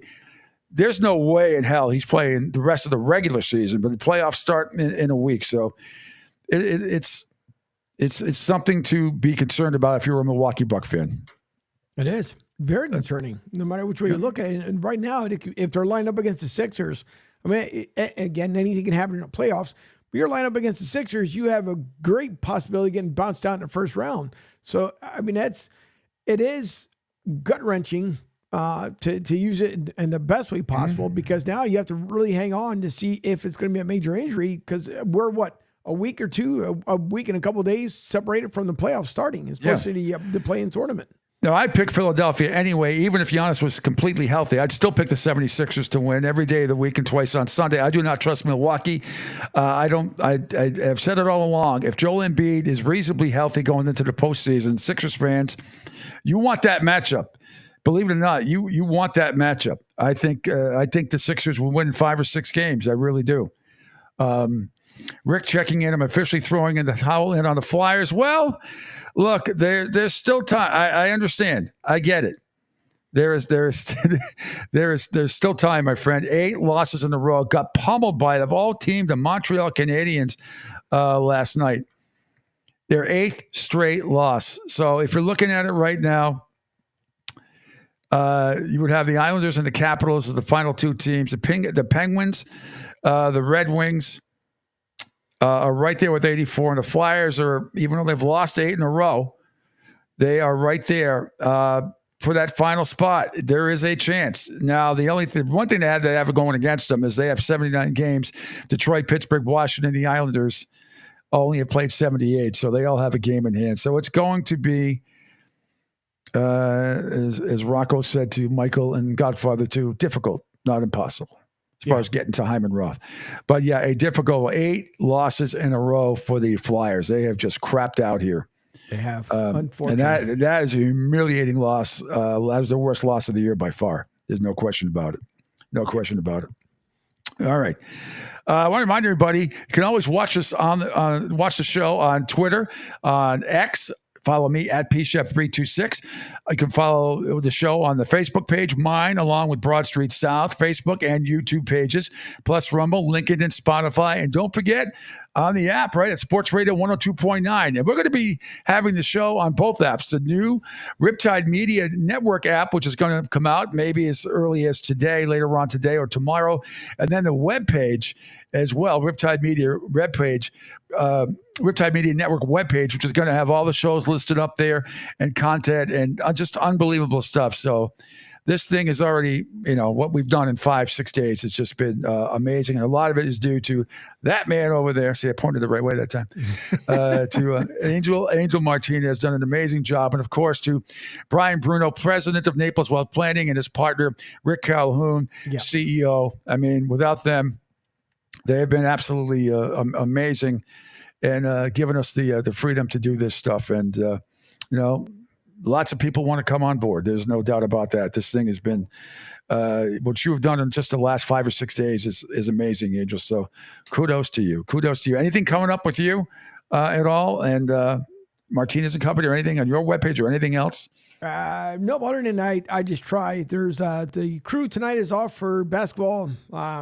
Ryan will be on tonight. We had to reschedule a show for today because I had to make sure that everything was up and running for today. So yeah, after this, it's just another crazy busy day getting stuff together. But before we sign off, because I know there was a couple of comments earlier, Rick, I did not see the one with Real Muto, but I'll have to take a look. Yeah. I mentioned it earlier. Well, I didn't see the video of it either. Well, I saw a picture of it.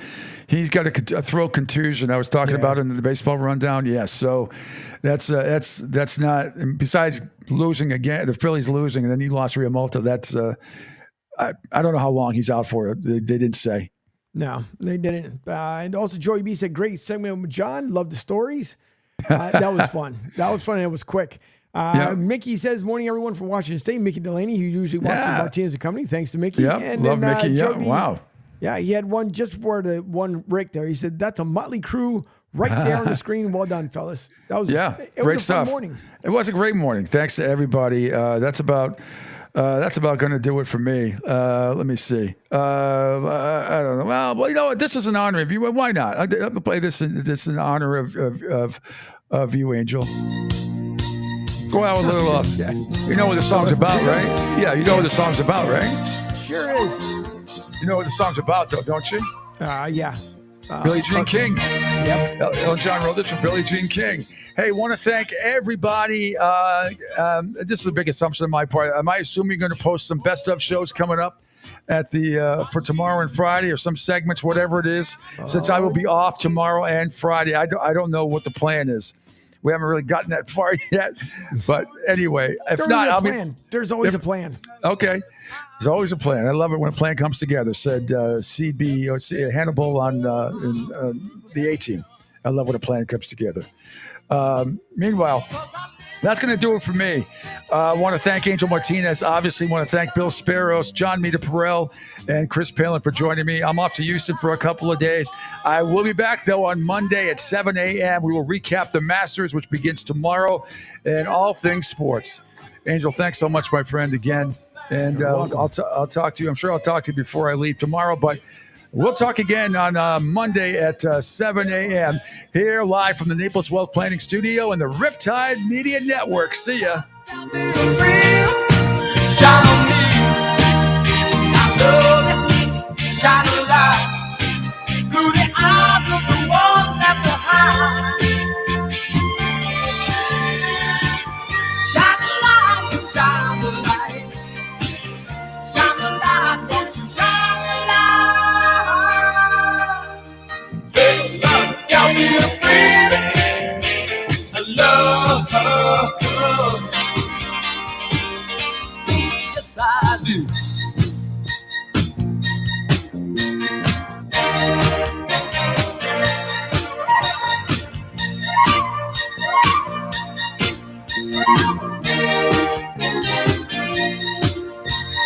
If you choose to, you can live your life alone. Some people choose the city, some people choose some of them choose the good old family home.